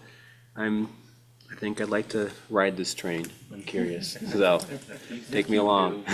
I may regret it, but I do appreciate the city manager bringing this to our attention and making sure council is involved. And I do believe at least one of us should take a seat on that to make sure. And if somebody else is really strongly feeling it, please jump on with me. But if not, I do think we should at least be a part of it. One of us should be.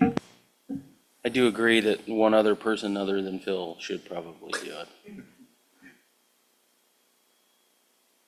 One other person in addition to Phil. And we all know Councilmember Cassena has lots of experience in reviewing these things, but never done one. So we have one for sure. If I can't talk Councilmember Cassena into it, I could. Or we could flip a quarter over it.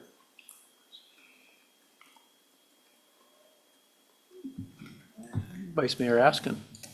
I move that we appoint Mr. Daniel to participate in the city's request for proposal for the External Financial Audit Services Evaluation Committee. Would you like to add anybody else on there? I'll do Mayor it. Nagstead. And Mayor Nagstead. Mr. Daniel and Mr. Nagstead. Okay, that's the And motion. request unanimous consent. We have a second? I'll second that. Okay. Okay. Unanimous consent was requested. Are there any objections? Seeing none, myself and Councilmember Daniel are anointed into that. So now it gets us down to item H10, discussion action item, for rescheduling the April 15th, 2026 Kenai City Council meeting. That's next month. This is in here from a discussion I had with the city clerk. We were just talking about scheduling, and it came to light that April 15th is the day after the special election we're having and all of that happens. And that the following week, the canvassing board will be completing its work. So it's kind of more for council, the clerk. We want to do that. It's really not a public asking, but since this does involve the clerk, I thought perhaps Shelley, is there something that you'd like to provide to us? Why we should do this? Thank you. Through the mayor. If the meeting were moved to the 22nd, which I talked to the planning director, and there's an extra week in the month of April, so that gives us an extra Wednesday. He said it wouldn't be a conflict to move his planning commission meeting to the 29th, but this would allow you, the council, to certify the special election a week after it's been done, basically, versus waiting 3 weeks till May 6th when the next opportunity is to certify it. Vice Mayor Askin? Just in my opinion, based on the fact that it would expedite our certifying the election results on the 22nd, I would like to move that we reschedule that meeting to the 22nd of April. I'd second that. And can I request unanimous consent on this one? And request unanimous consent. Moved and seconded. Is there any further discussion, any questions? Councilmember Daniel. Just one quick question for the clerk. This is going to be helpful for you, yes? It's not going to make more work. This is better? This is what I'm asking, I guess. Yeah, the code already requires me to do the canvassing the Tuesday following the election, so we're going to be doing it that day anyways, and it'll be wrapped by the end of the day on the 21st. And Clerk Sander, there's not going to be any confusion that I meant by the public or anything that we can't handle. There's nothing coming up that we would expect people to be here for on that day if they're not paying attention to our revised schedule. Yeah, we'll get it updated on the website as soon as possible. We'll publish extra noticing that it's been rescheduled so that the public's aware that it's not the third, it'll be the fourth Wednesday of that month. Any further discussion? Now, this consent was requested. Is there any objections? Seeing none, we have rescheduled our April 15th meeting. So that brings us to another open discussion item, scheduling city council employee evaluations. All of us, but Councilmember Gramey's been through this. But today, in your emails, you should have got a copy from the HR director, the evaluations for our three employees, the city manager, the attorney, and the clerk. And those are writable PDFs. You can download them, fill them, and those are requested to be sent to the HR director. She'll compile that and any comments you have in the scoring. And so the first thing we would need to do as a council would be to have a meeting in executive session to go over the evaluations, just amongst us. And that is proposed to, first off, for you to have the applications in by the, completed into HR by the 16th, which, if that works, I just want to make sure that those dates work because it'll affect everything on the way down the road. And then on our March 18th meeting, I'm proposing, if it's what you guys want to agree to, is we would have an executive session after the meeting to go over those. And so March 18th is one date. And then we review that, and then we're going to need to have another special or executive session meetings to go over and meet actually with the attorney and the city manager and the clerk. And that's usually too much to do on one evening. Matter of fact, I don't know that we've ever done it that way. So we split it up where we've done 2 on one night and 1 on the other. What HR has suggested here is to meet on one night with the city manager and the city attorney, and then the other night with the clerk. Normally I don't know if you had any input on dates, Madam Clerk. Normally at least my memory is we normally meet with the city attorney and the clerk one evening, and then the city manager another one. So that'll be something we can discuss, but who we're going to meet with when. But she has on here a couple of dates suggested. City Manager Eubank. Yeah, thank you, Mr. Mayor. And I just before we get too far into this, one thing that I think typically as part of that process, I think staff have provided council with an evaluation of our prior year goals and our goals and our accomplishments and goals for the next year. And you said council's evaluations are due by the 16th. Did you have a deadline when you'd like to have those from us for your consideration when you're doing our evaluations? It is, because I haven't prepared mine. I don't know about city attorney and city clerk. And if you guys are going to try to act by the 16th, it's going to get pressed for time here. Okay, well, maybe we need to back up. I just want to make sure that it's going to fit everybody's schedule. Councilmember Cassana. Yeah, and I think to that point, is there a significant impact to the review schedule to have the questionnaires due a week or 2 later than they are now, to allow you 3 to have time to complete that? I think that the only timeline really is, and Terry can correct me if I'm wrong, is the budget. If they're, if you're going to quadruple Terry's salary, that might have an impact on the budget, so we'd want it to be taken care of before then.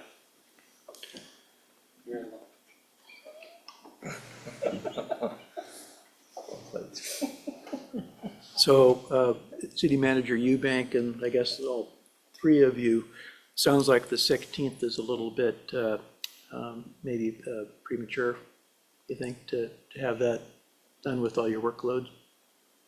Too soon? Okay. I certainly could have it to you by the 16th. I was concerned with having it to you for council to have time to do their work by the 16th, I guess is where I was at. The 16th wouldn't be a problem for me to provide that. I don't want to give it to you and then you guys have 2 hours to complete your work. I don't think that would be fair, so. Okay. So I guess what we need to do then is a look at a different date, perhaps in March, where we can push things back to have that executive session. And what that does is if we do it in March, it wouldn't be during our normal meeting night. And Madam Clerk, is that something we could do in the office in the back here, if this is occupied? Yeah, we would still have to schedule a special meeting with an executive session on the agenda. Would we want to do that the 25th? We would have to meet alternatively, but we'd be in executive session, so it wouldn't be alternative location I'm talking about. Because that'll be a planning and zoning meeting that night, probably. Correct. The 25th. And they meet at 7, so if you came in earlier, you could call your meeting to order and go into executive session, but if you went past 7, chambers wouldn't be available to adjourn it. So we could do it at 5 o'clock instead of 6? I don't know if there's a meeting for planning and zoning on that 25th. But it doesn't start till 7, so that'd give us 2 hours if we started it at 5. Either way, I don't think Would that work? they have one scheduled that night, so. Director Buettner is online with us. Do you know what your March 25th meeting's looking like? Yes, currently there's just a business meeting. There is no staff meeting or work session prior to that. So The only meeting would be 7 PM on the 25th. Councilmember Deb? Yeah, I was just thinking, I mean, before we schedule an executive session to discuss the summations that we've all written, I think we need to nail down the two dates, the dates for the three employees to have their synopsis written up and given to council, and then a final date for council to submit to HR. And then we can do our executive meeting. I'd propose March 16th for the turnaround for the three of you to have that report in. Yeah, I think it's a little bit of cart before the horse, like you say, but I think we kind of need to get before it, on what day we meet, and then we can establish that day behind us, because Is that week long enough, if they are turned in on the 16th, if we have it back by the end of the day, the 20th, is that too short of a time? I was thinking the 23rd, that gives you a week. I don't know. How I mean, that, much- then we could still try to make the 25th work. I will say with the caveat that I am supposed to be in Anchorage the 23rd, 24th, and 25th for the Alaska Juvenile Justice Advisory Council.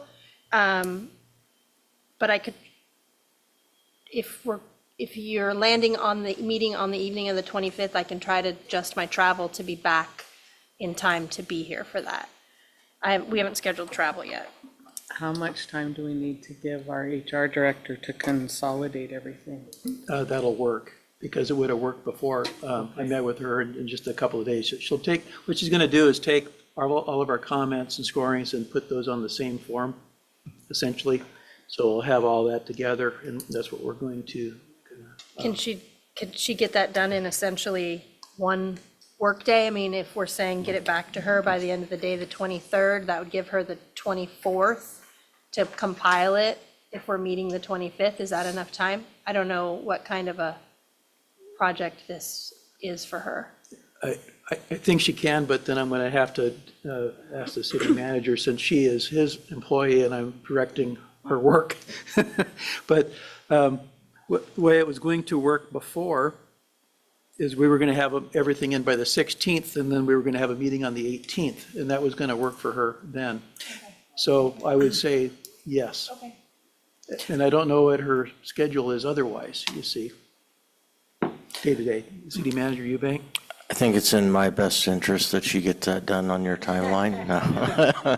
I don't think it'd be a problem for Stephanie. She's pretty efficient.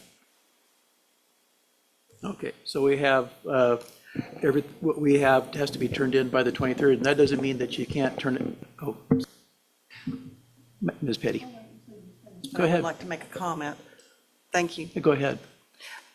When can our city manager, our attorney, and city clerk have their information to the council? Because we already have the evaluation form. We're just waiting on their information to get to us. When can we expect that, please? The 16th. It's not going to come to us before the 16th? We're pushing out. The proposals to have their reviews in by the 6th, or their information in by the 16th, push our review out the following week so we could still meet and have time. I think when you review the review forms, that a lot of that really, what I would recommend doing is, once you've got it, is I would go ahead and work on it and frankly complete it, because a lot of it is just your personal experiences with them, and it's really not necessarily what they're going to be providing us. But I wouldn't turn it in until I got that. I might modify what I had. So basically the work is done, and then you can go back and tweak it a little bit, because there's probably some, oh yeah, that's right, and I wanted to comment on this. If that works for you guys' kind of schedule. Can we just go over all those dates real quick in a sequential order here? Do what? Can we just run through and summarize those dates real quick? We're not done yet. Yeah. We get the reports from, we get the information from the three people, and then we have to have our report, our comments back by the 23rd. By the 23rd, yeah. You're not being recorded, but, yeah. And there you go. You can go ahead and say what you were saying. And then the executive session on the 25th at 5 o'clock. Does that work for everybody? Could all of that be put in writing so that I don't miss anything, please? Pardon me? Can all of that be put in writing so that I don't get my dates mixed up and miss something important, please? Yeah. Yeah, well, that's a good idea. Councilmember Grammy? Can you clarify for me then? So I've got the dates, understand Okay. those. Executive session, 25th. And then we need to also schedule dates, 2 dates for meetings with the city clerk, the city attorney, and the city manager. That's correct. And we have not proposed those dates yet. We have not. Okay. And, yeah, and what we're going to do is, we're going to kind of agree on the review for each one of them, and it's just qualifying, quantitative, ideas and on how they're performing. And then the next one would be, when we meet with them, then we're going to have what we agreed on together. We'll provide that to them and discuss their review with them. Okay? And that takes, 45 minutes-ish, depends, per person. Could be an hour, could be more, but it all depends on, it. So anyway, we have not established what those dates are going to be, and I suggest we split it into 2 different days. And those are dates that we're going to figure out today? Next, that's our Yes. next step. Okay. So we're up to the 25th of March. So the next dates we might consider are the following week. We have a council meeting on April Fools, April 1st. And we could also meet on the 31st of March. I have in my calendar a work session. In my calendar, I have a work session for the 1st. What was Do that? we have one on the 1st? Yeah, I have that too. and I don't remember what it was about. That's all I had on there too. I wasn't going to say anything. Is it the auditor? No, the financial. That's at Yes. 5 or something. Four. 4. I have it written out for. 4.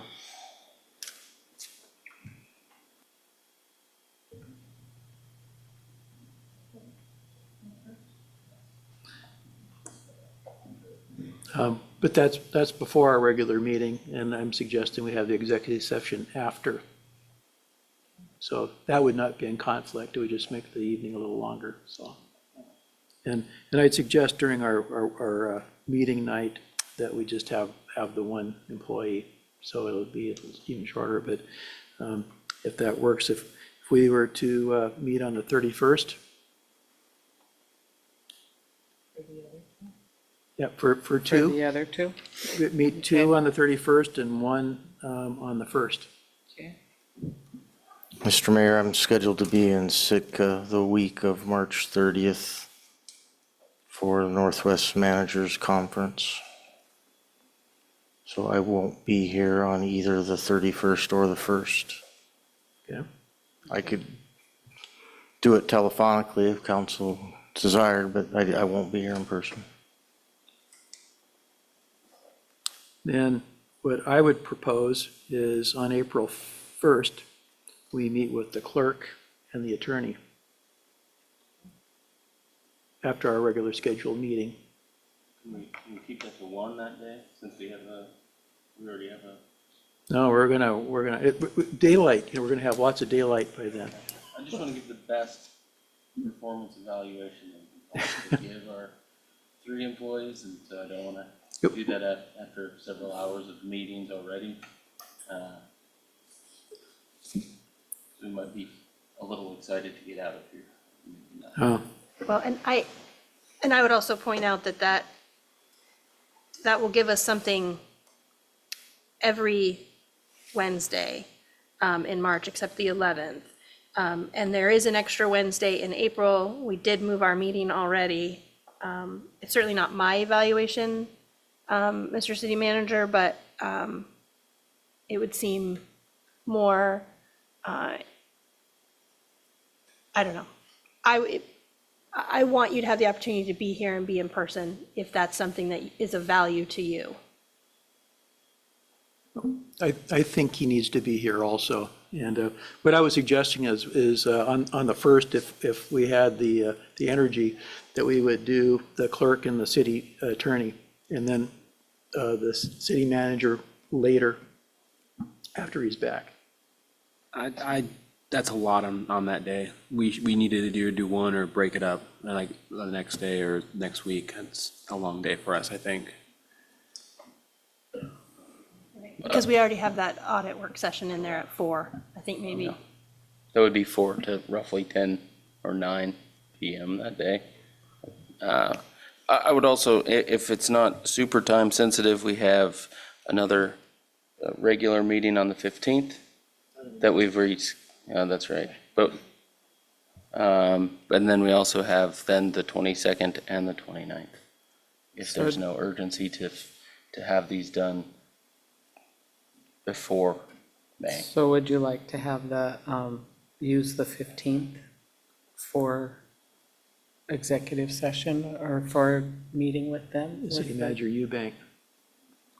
Thank you, Mr. Mayor, members of council. If council is going to schedule a special meeting, I would recommend the week of the 6th, just because I know the finance director is trying to get that budget drafted and distributed. What's your distribution date, Dave? I don't have that in front of me. Mid-April, I Yeah. believe it is. Yeah. So if we could knock them out by I guess, the week of the 6th, it would be ideal for the finance director. Do we want to schedule a 5 o'clock on the 8th then, before planning and zoning? Well, I guess I wanted to clarify, if we're scheduling a completely separate meeting on the 8th, would we do all 3 in a row?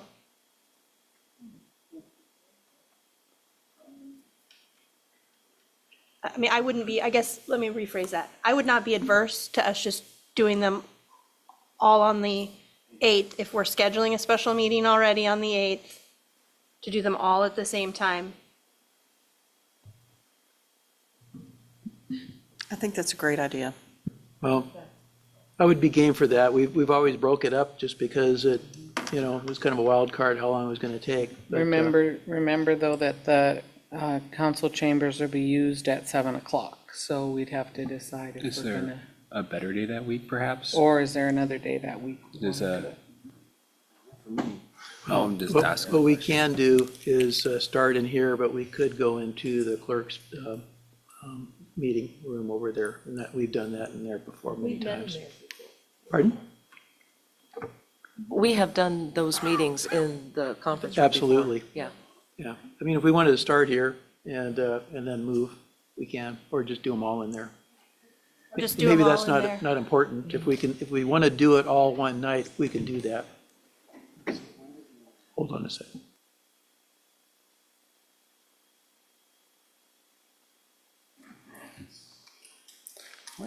While they're discussing this, might I recommend we ask them to come up with a schedule next year?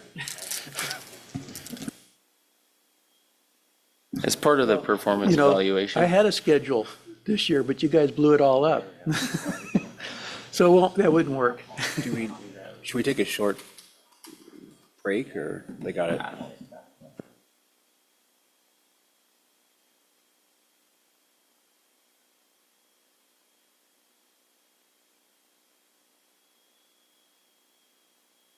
Okay, have we come to some consensus here, Scott?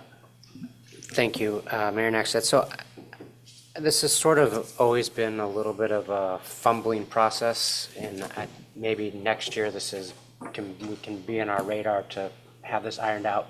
So for council members that haven't been here, so the first thing that happens is you fill out these evaluations. Then when you meet with your 3 employees, generally, you go over the evaluations with them and negotiate contract changes.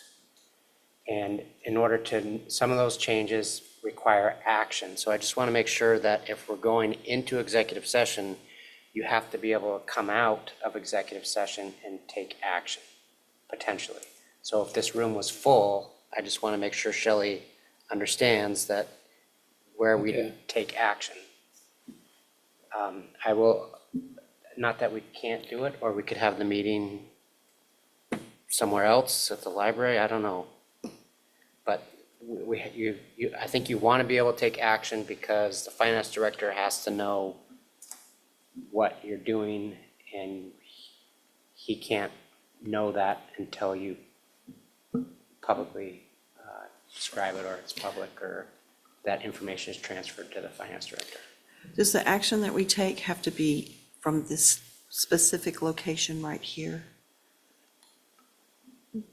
It doesn't, but this specific location right here is the location that is open to our YouTube channel and our recording equipment. And we don't have that capability in another location. Thank you. Councilmember Daniel. So would the 6th or the 7th be a better date? This room be? No. No, it would not be a better date. Okay, just asking the question. I was just looking at the calendar to see what the availability of the space was. That would not be available.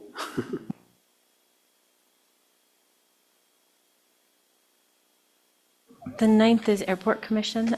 Director Buettner, that you're online, how does your meeting for April 8th look? Currently, we do not have any business on the 8th. We actually can move at the pleasure of council. Depends on what they decide. You know, council, if we're going to bite off a chunk like this, and that's what you want to do, we could start much earlier in the day. Too, you know, it doesn't have to be evening, and we can get it done before the commission meetings and go from there. That's a great idea. We could meet. I don't at- like that idea. The Wednesday before that, we're already starting early, and those of us that have other outside employment responsibilities during the workday, that might create a complication for us 2 weeks in a row.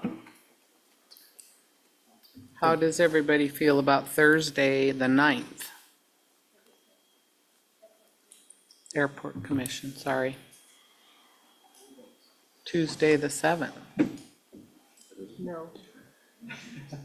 Done with the Somebody 8th, is said it? no. I mean, maybe we can start a little earlier, like at 5.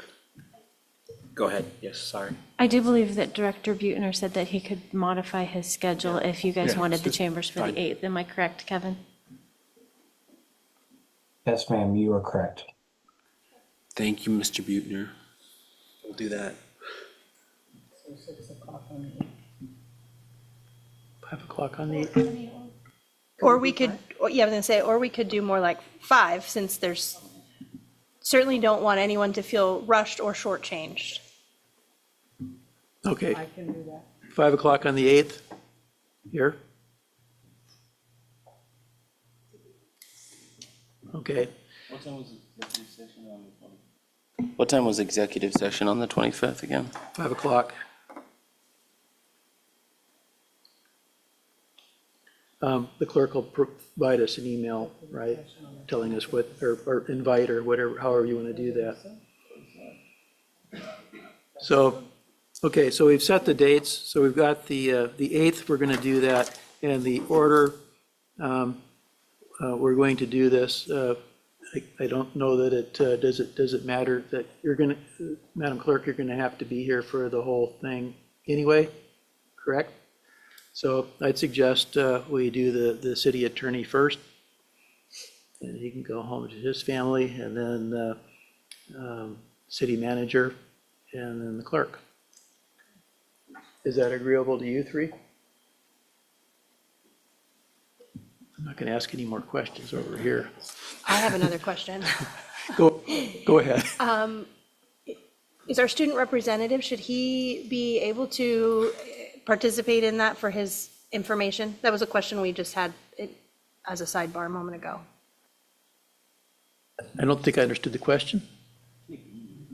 Can he be here for it? Oh, no, you don't have to be here, sorry. I think the question is, can he be here? Not, does he have to be here? Well, Madam Clerk, I don't know what the rules are for an executive session and a student rep, since we've never done it before, so I can't answer the question. Thank you for the question. You are discussing the reputation and character of 3 city employees, so it should only be council in that room. Okay, there you go. Councilmember Daniel. Thank you, Mayor Naxa. Just one quick clarification, since we have Mr. Buettner online here. I just want to make sure what we're proposing. The 25th of March is an executive session, and the 8th, both of those are P and Z days. You will be able to have a meeting at some point, right, Kevin? I just want to make sure we. The Did I miss 25th, we something? start at 5, Okay. and they don't have their meeting until So 7. we think we'll be done, though. Okay. I just wanted to make sure we weren't totally hogging this chamber. Okay.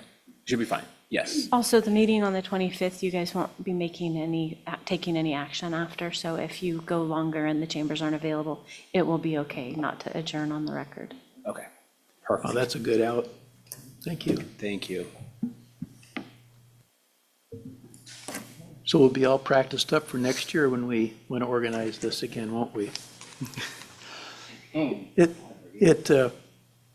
clunky and it happens every year, just like, pretty much like this, I think.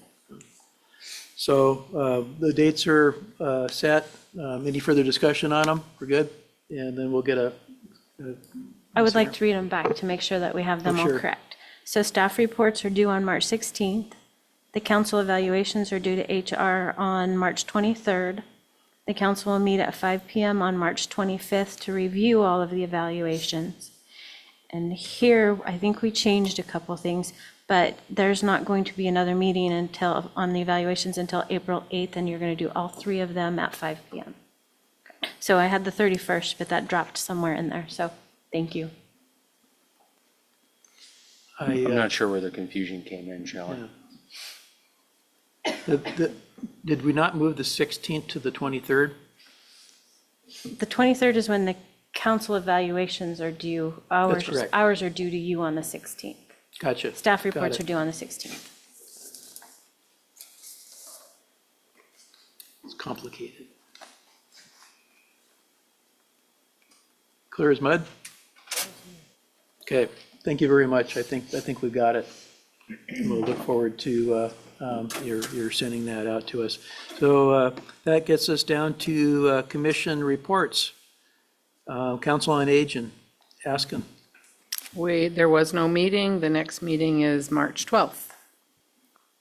Next, we have Airport Commission, Councilmember Sonard. Next meeting is Thursday, March 12th.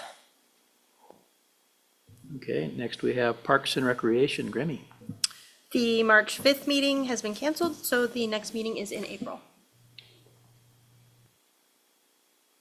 Now we have Planning and Zoning, Councilmember Daniel. Waiting for an introduction there from Councilmember Casina, but nope, guess not. Let's see here. So P and Z had a meeting and a work session.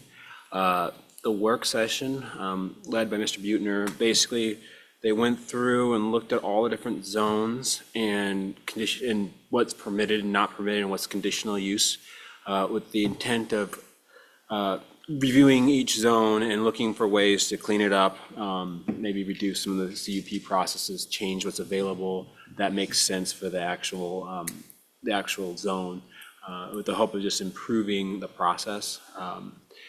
And then that was the big work session, took up the whole hour. We'll be probably hearing more from that as time goes on, as they review each individual section and make changes and proposals. So looking forward to making that process a little more streamlined. Then a couple big notes in the meeting. I recommended the approval of Oilers being able to host events at their besides baseball games, which is exciting. So. And then the other thing that was a real big, I shouldn't say issue, but a topic of agenda was there's this 81-acre parcel of land that is currently zoned conservation. It's by Walmart and like the creek right there, and it butts up like Princess of the neighborhood on that side. Anyways, came up to rezone to a residential.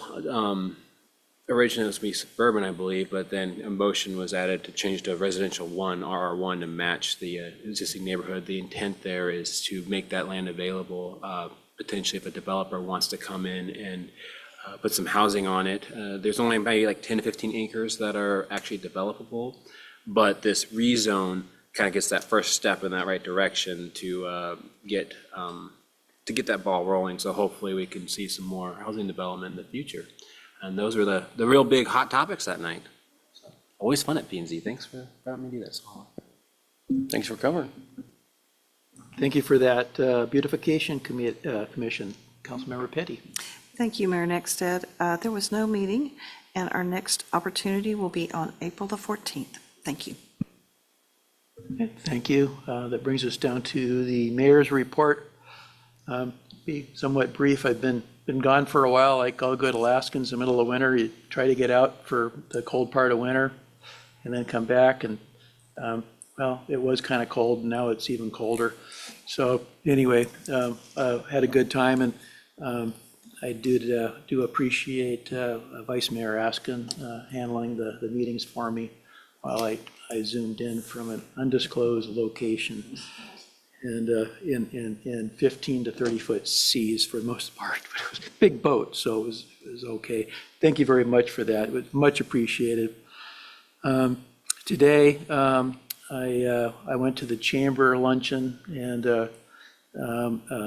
Mayor Bachicki was there giving an update on the borough and status. He had lots of graphs and data and whatnot, and it was quite educational.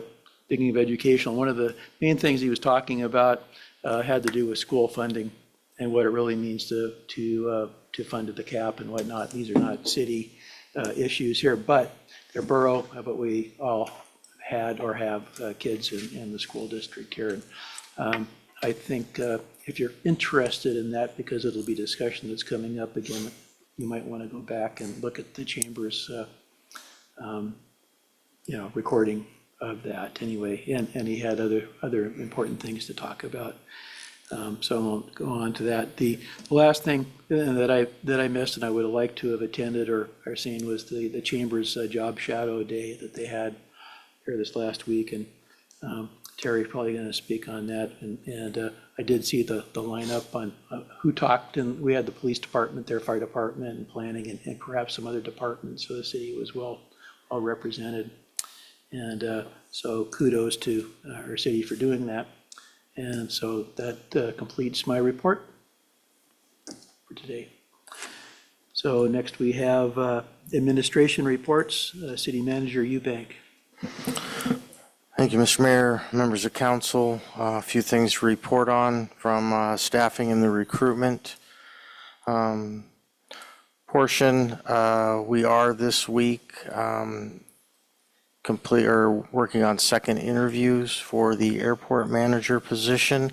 Mr. Wade Davis here is in the audience tonight. Mr. Davis was the first of 3 second interviews we're giving. We'll do one more, I believe, on Friday, and then we have the final one scheduled for next week. So that process is moving along nicely. Sad to say, we have one resignation. Dispatcher Stephanie Syrup has resigned. She had over 5 years of service with the city in our dispatch center. We definitely want to thank Stephanie for her contributions. Wish her the best of luck. And recruitment is underway to fill that position. I am expecting a request to hire from the fire department. I like they'll see that tomorrow to fill their one vacant firefighter position. They're excited about the group of applicants that they have, and I feel they have a very good qualified applicant to fill that one position. So looking forward to that. I did attend the Kenai Chamber put on a small business symposium And I want to thank them for that. Mr. Bootner was a presenter in that, and there was a lot of good information. And I want to thank the chamber again for that. I think online too, and we may even put a copy of this in your packet, the 2026 Kenai Peninsula Economic Development District's housing assessment, sections 1 and section 2. I think there's some pretty good reading there. Talk about housing here on the peninsula, and it does highlight specifics to each of the communities. Remind council and the public, we have a sealed bid land auction going on right now. It will close 2 p.m. on Friday. These are for 4 parcels located off of Beaver Loop to be used for gravel extraction. So hoping we get bids on all those, but those bids will close on Friday at 2 p.m. Also in your packet, you saw a letter of interest I received from the Kenai Peninsula Borough regarding Challenger Learning Center. I did respond to Mr. Hughes at the borough, let him know that the city is in the process right now of evaluating that facility for some municipal uses. And depending on the outcome of those analysis, I would be reaching back out to him and let him know the status of that. So I told him I thought that would be likely in the next 30 to 60 days. Last Sunday, I did brief council a little bit on this by email, but we did have a situation where we had some low water pressure in town for a brief period of time. We definitely heard about it. We definitely got notice. I will commend staff for their efforts, and they got right on that and got pressure restored. So I thought that was great work. And we had a piece of equipment that went down and left a valve open that diverted about 1,000 gallons a minute of our water production got diverted to our water reservoir rather than into the grid. So that was the result of the drop in pressure. And once that valve was able to get closed, it pressured back up pretty quickly. So great work by the crews there. I'll remind council, Friday night is the employee appreciation event. I'm pretty proud to say we have over 150 RSVPs for that event, which is, I think, way more than the committee was expecting. So that's pretty exciting. And so looking forward to that event and hope council members can make that. Last night I took some time. The police department held all department training last night. They also invited all of the dispatchers and gave me the opportunity to meet with public safety folks, or at least police and dispatch over there. Just talk about how things are going. Like I tried to tell staff, I really don't feel I get over. I know I need to get out more with staff. I don't get to do that enough. I certainly don't get to do it with a department like police where everybody's in the same place at one time. So that was really much appreciated that Chief invited me to that. I think we had a really good conversation. I think there's some really good morale over there right now, and the departments both those departments are doing really well. And thank the leadership over there for that, and the staff over there for that, because they're the ones making that happen. Last thing, I'll give a little bit of an update on Wildwood Drive repaving. We received a couple of requests last week from DOT. One, to make some pretty, I think, simple modifications to the plan sheets. We have our design engineer is working on making those changes. They were actually very minor in nature. The other thing that I did receive that staff are evaluating right now is an agreement that DOT has asked for the city to sign that will give them authorization to work in the right of way. It also outlines our requirements for maintenance of that roadway, because the intent is to use federal highway funds on that, which comes with, as you can appreciate, a lot of strings. So staff are reviewing. I don't think any of those are outside of our normal maintenance procedures. So, but we want to make sure we know what we're committing to and plan to have that agreement before council to authorize me to sign at the March 18th meeting. So things are still progressing forward with Wildwood Drive. Excited about that. And with that, I'm happy to answer any questions. Okay, any questions for the city manager? Councilmember Petty. Yes, I know that we asked you, I'm not sure about what I'm fixing to ask you, but I want you to consider. I know that we asked you to take action for the Triumphant Theater, and Mayor Nackstead asked where the resources were going to come from, and it said the general fund, but I would like you also to perhaps look into the Dobbin Spec resources that we have, because those are earmarked for youth, I believe. And so I just offer that for your consideration, and I just thought of it, and I thought it to give you that insight while all the council were here for your consideration, sir. Thank you. Any further questions? City Manager Eubank, I think in our presentation, we heard 1% of our paved roads are failed.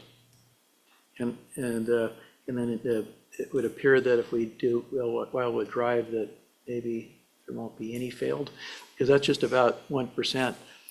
Is that about correct, Lee? I see a big nod over there. I was doing the math while he was talking and guessing, and so I'll look forward to that. So we don't have a failed road. City Manager Eubank? Yeah, I did, Mr. Mayor, I did notice on the map there that there was one red line, and that was clear to me that that was Wildwood Drive. I didn't know if there were a couple of small others, but that was the predominant one. So, I don't know. If there aren't any further questions, we'll go to City Manager Bloom, or City Attorney Bloom. I thought I got We're a going to promote promotion. you. No. Or demotion, I'm not sure. sure. No, you don't want that. Anyway, I still don't have any comments, but I'm happy to answer any questions. Thank you. No questions for the city attorney. City clerk? Thank you, Mayor Nackstead. I have a few things for you tonight. Just wanted to let you guys know that the final touches on the special election flyer are just about wrapped. Those will go out 3 weeks prior to the election to every address with a registered voter at it, not to every registered voter. That reduced the mailing from 7,000 to about 4,000. And it will be addressed to household voters. The election board recruitment is almost completed. We'll have their approval for you at the March 18th meeting. And Tuesday, March 10th, that's next week, 9 a.m., the logic and accuracy testing on our ballots and our election equipment will happen right here in Chambers, and that is a process that's open to the public to view. And a reminder that you're all going to love financial disclosures are due on April 15th, and I'm available for questions. Any questions for the clerk? Councilmember Casena. Thank you. Shelley, I know we've got a partial appointment for one of our student representative seats, but how are we doing on other commissions, both for regular commissioners and student reps? We have a lot of vacancies. We boosted on our online, the website stays open, and we're running the radio advertisements. I can't go make people sign up. All right, thank you. Yeah, and we're getting closer to the end of the school year, too. So, it's hard to believe. So, any questions for the clerk? That gets us to additional public comments. Is there anybody from the audience that would like to speak? Please come forward. Mr. Davis, is that correct? Heard that right? Yes, sir. Thank you, Mr. Mayor. Thank you, city councilors, and thank you to the city manager as well. My name is Wade Davis. I specialize in growing airports, and I want to say thank you very much for the opportunity. It's been very exciting. Just as you've been interviewing me for the last couple of days, I've been interviewing the community as well. And I'm pleased to say that what I've found here is a direct reflection of your leadership, Mr. Mayor, and also City Council. I've seen a lot of different things. I've found the best donut in town, the best pizza in town. I've yet to find anyone who is even slightly negative about the community, and that's really encouraging. Because in my 20-plus years of airport and multimodal Port Authority leadership, that's unusual. You've got something really special here in Kenai. And I want to say from the bottom of my heart to yours, thank you to you and your staff for the wonderful opportunity. And I look forward to future conversations, but I did want to get up and say thank you very much for the opportunity. It's a great community, and it's been a pleasure to experience what you have to offer here in Kenai. Thank you. Thank you, Mr. Davis. Would you be willing to, council, have any questions? What, Vice Mayor Askin, did you? No. Oh, okay. Thank you for that. I think we have a great community too. Quick Oh, I was waiting for a light. Sorry, Councilmember I was Daniel. slow on the trigger there. Go Thank for you. First of all, thank you for coming out tonight and getting to meet us and be part of the process. You mentioned you've been in multimodal leader. There you go, leadership of airports, growing airports. Do I? Oh, should I cut my question off? Is that what you're saying? Well, I was just gonna ask where it's they're from, they're that's all. being interviewed Oh, for I a see what you're position, saying. so it's, Yeah, you I was know, just gonna ask you where you're from and just a little bit about you, that's all. So just where you're from. Certainly, I'll keep it brief because I want to be respectful of the overall process. I grew up in a community much like Kenai on the Canadian border in New York State. I had 55 inches of snow annually, so I understand snow.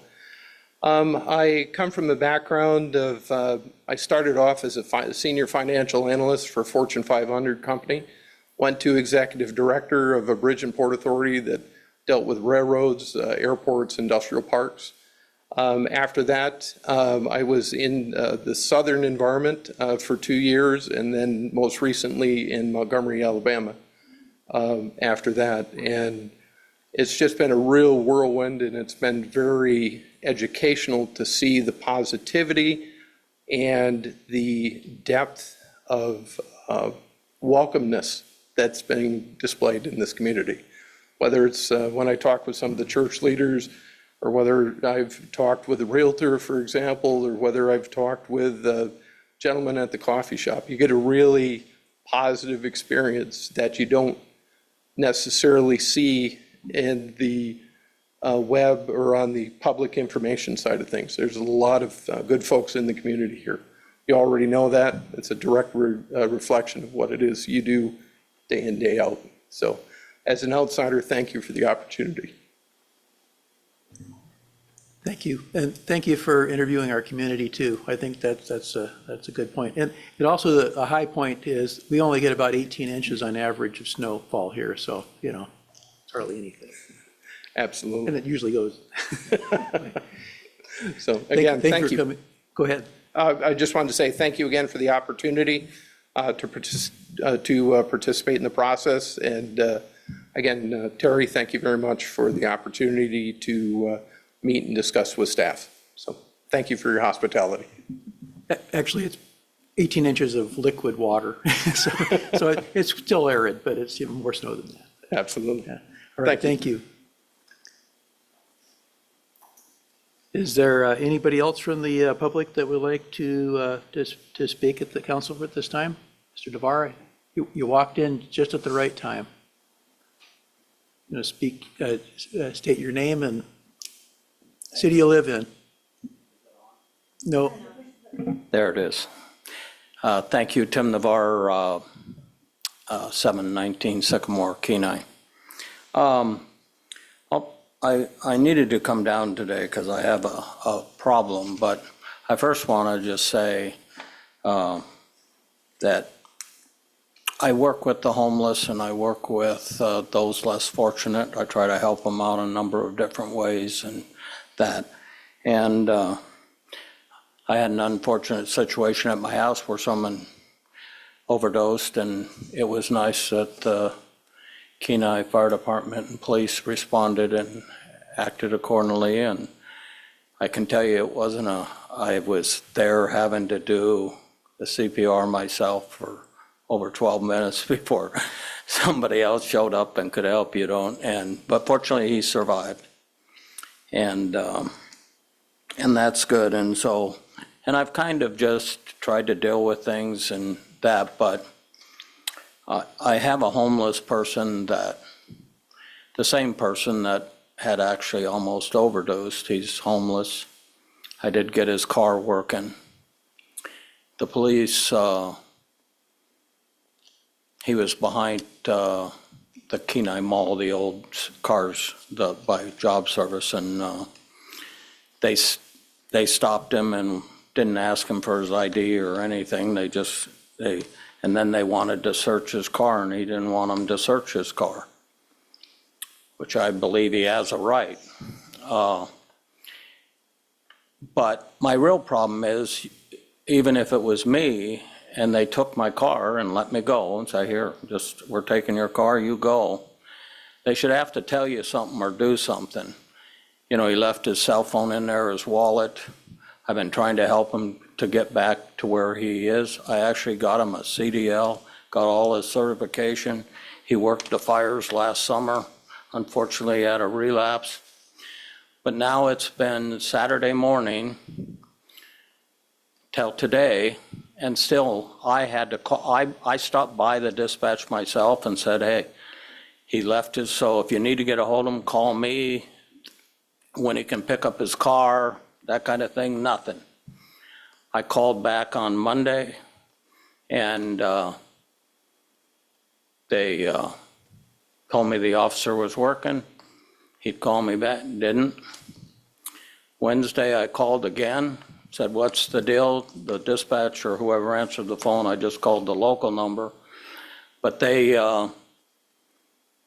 said, let me see if somebody else can help you. And then it was probably 10, 12 minutes. Finally, they came back on and said he is still there. And they said, nobody else is here that can help you with this. It has to be that officer. So they said, you want to leave him another message for him? I said, sure. So they did that. And then no call day to day. I didn't call them to ask them again. I just want to make sure it's not harassment because somebody chose to stand up for their rights.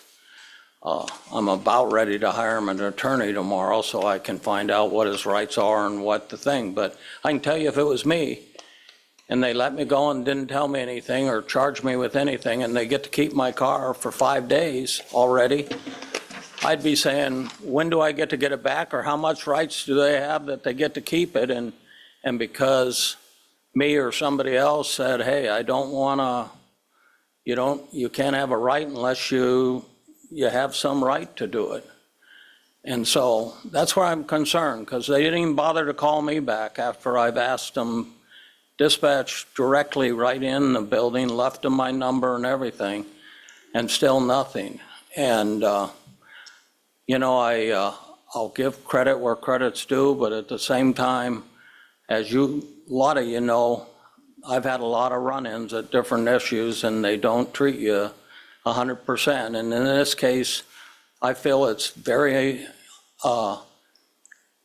telling that this is happening this way. So I'm just standing up for the less fortunate that can't. And like I said, if he has to file his own complaint or whatever, I'll deal with that tomorrow. But I can't get anybody to call me back.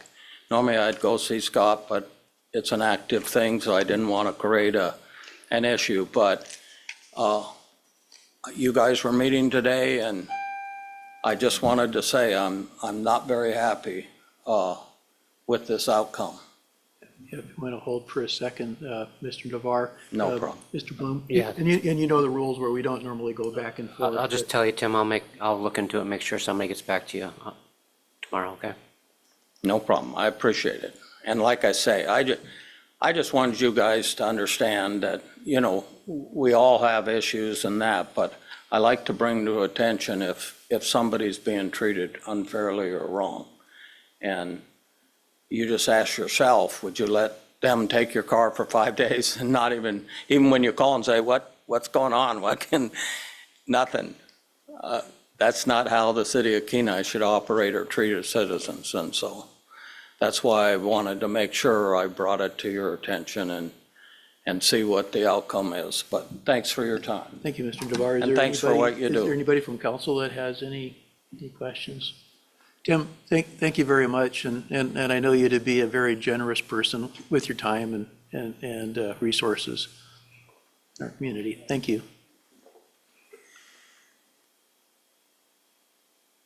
So that brings us down to council comments. Senior Student Rep Bowling.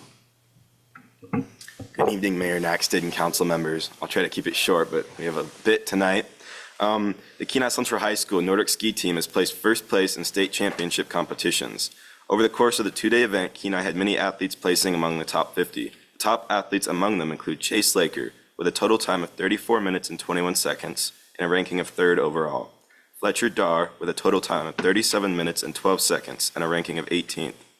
Isla Kraus with a total time of 45 minutes and 18 seconds and a ranking of 23rd, and Ruby Davis with a total time of 48 minutes and 2 seconds and a ranking of 37th. The KCHS Theater Department had multiple successful showings of the Addams Family this past month, and we look forward to their next production. I'd like to thank the Kenai Chamber of Commerce and our local businesses for their help and involvement in our annual Job Shadow event. Our class of 2027 is all the more prepared because of it. Congratulations to Caroline Karpick for her appointment to the Council on Aging Commission. It's nice to see more student involvement in our community, and as Student Representative Karpick said in her application, our community would be a better place if we focused on elder care and support, which is something we'll all inevitably benefit from sooner or later. Today, KCHS hosted a talent show during our spring assembly. Among my favorites were the Napoleon Dynamite-themed impersonation and dance, as well as a mini rock concert hosted by some of our band students. Thank you. And as a side note, after this, I have some school obligations and I have to go. Okay.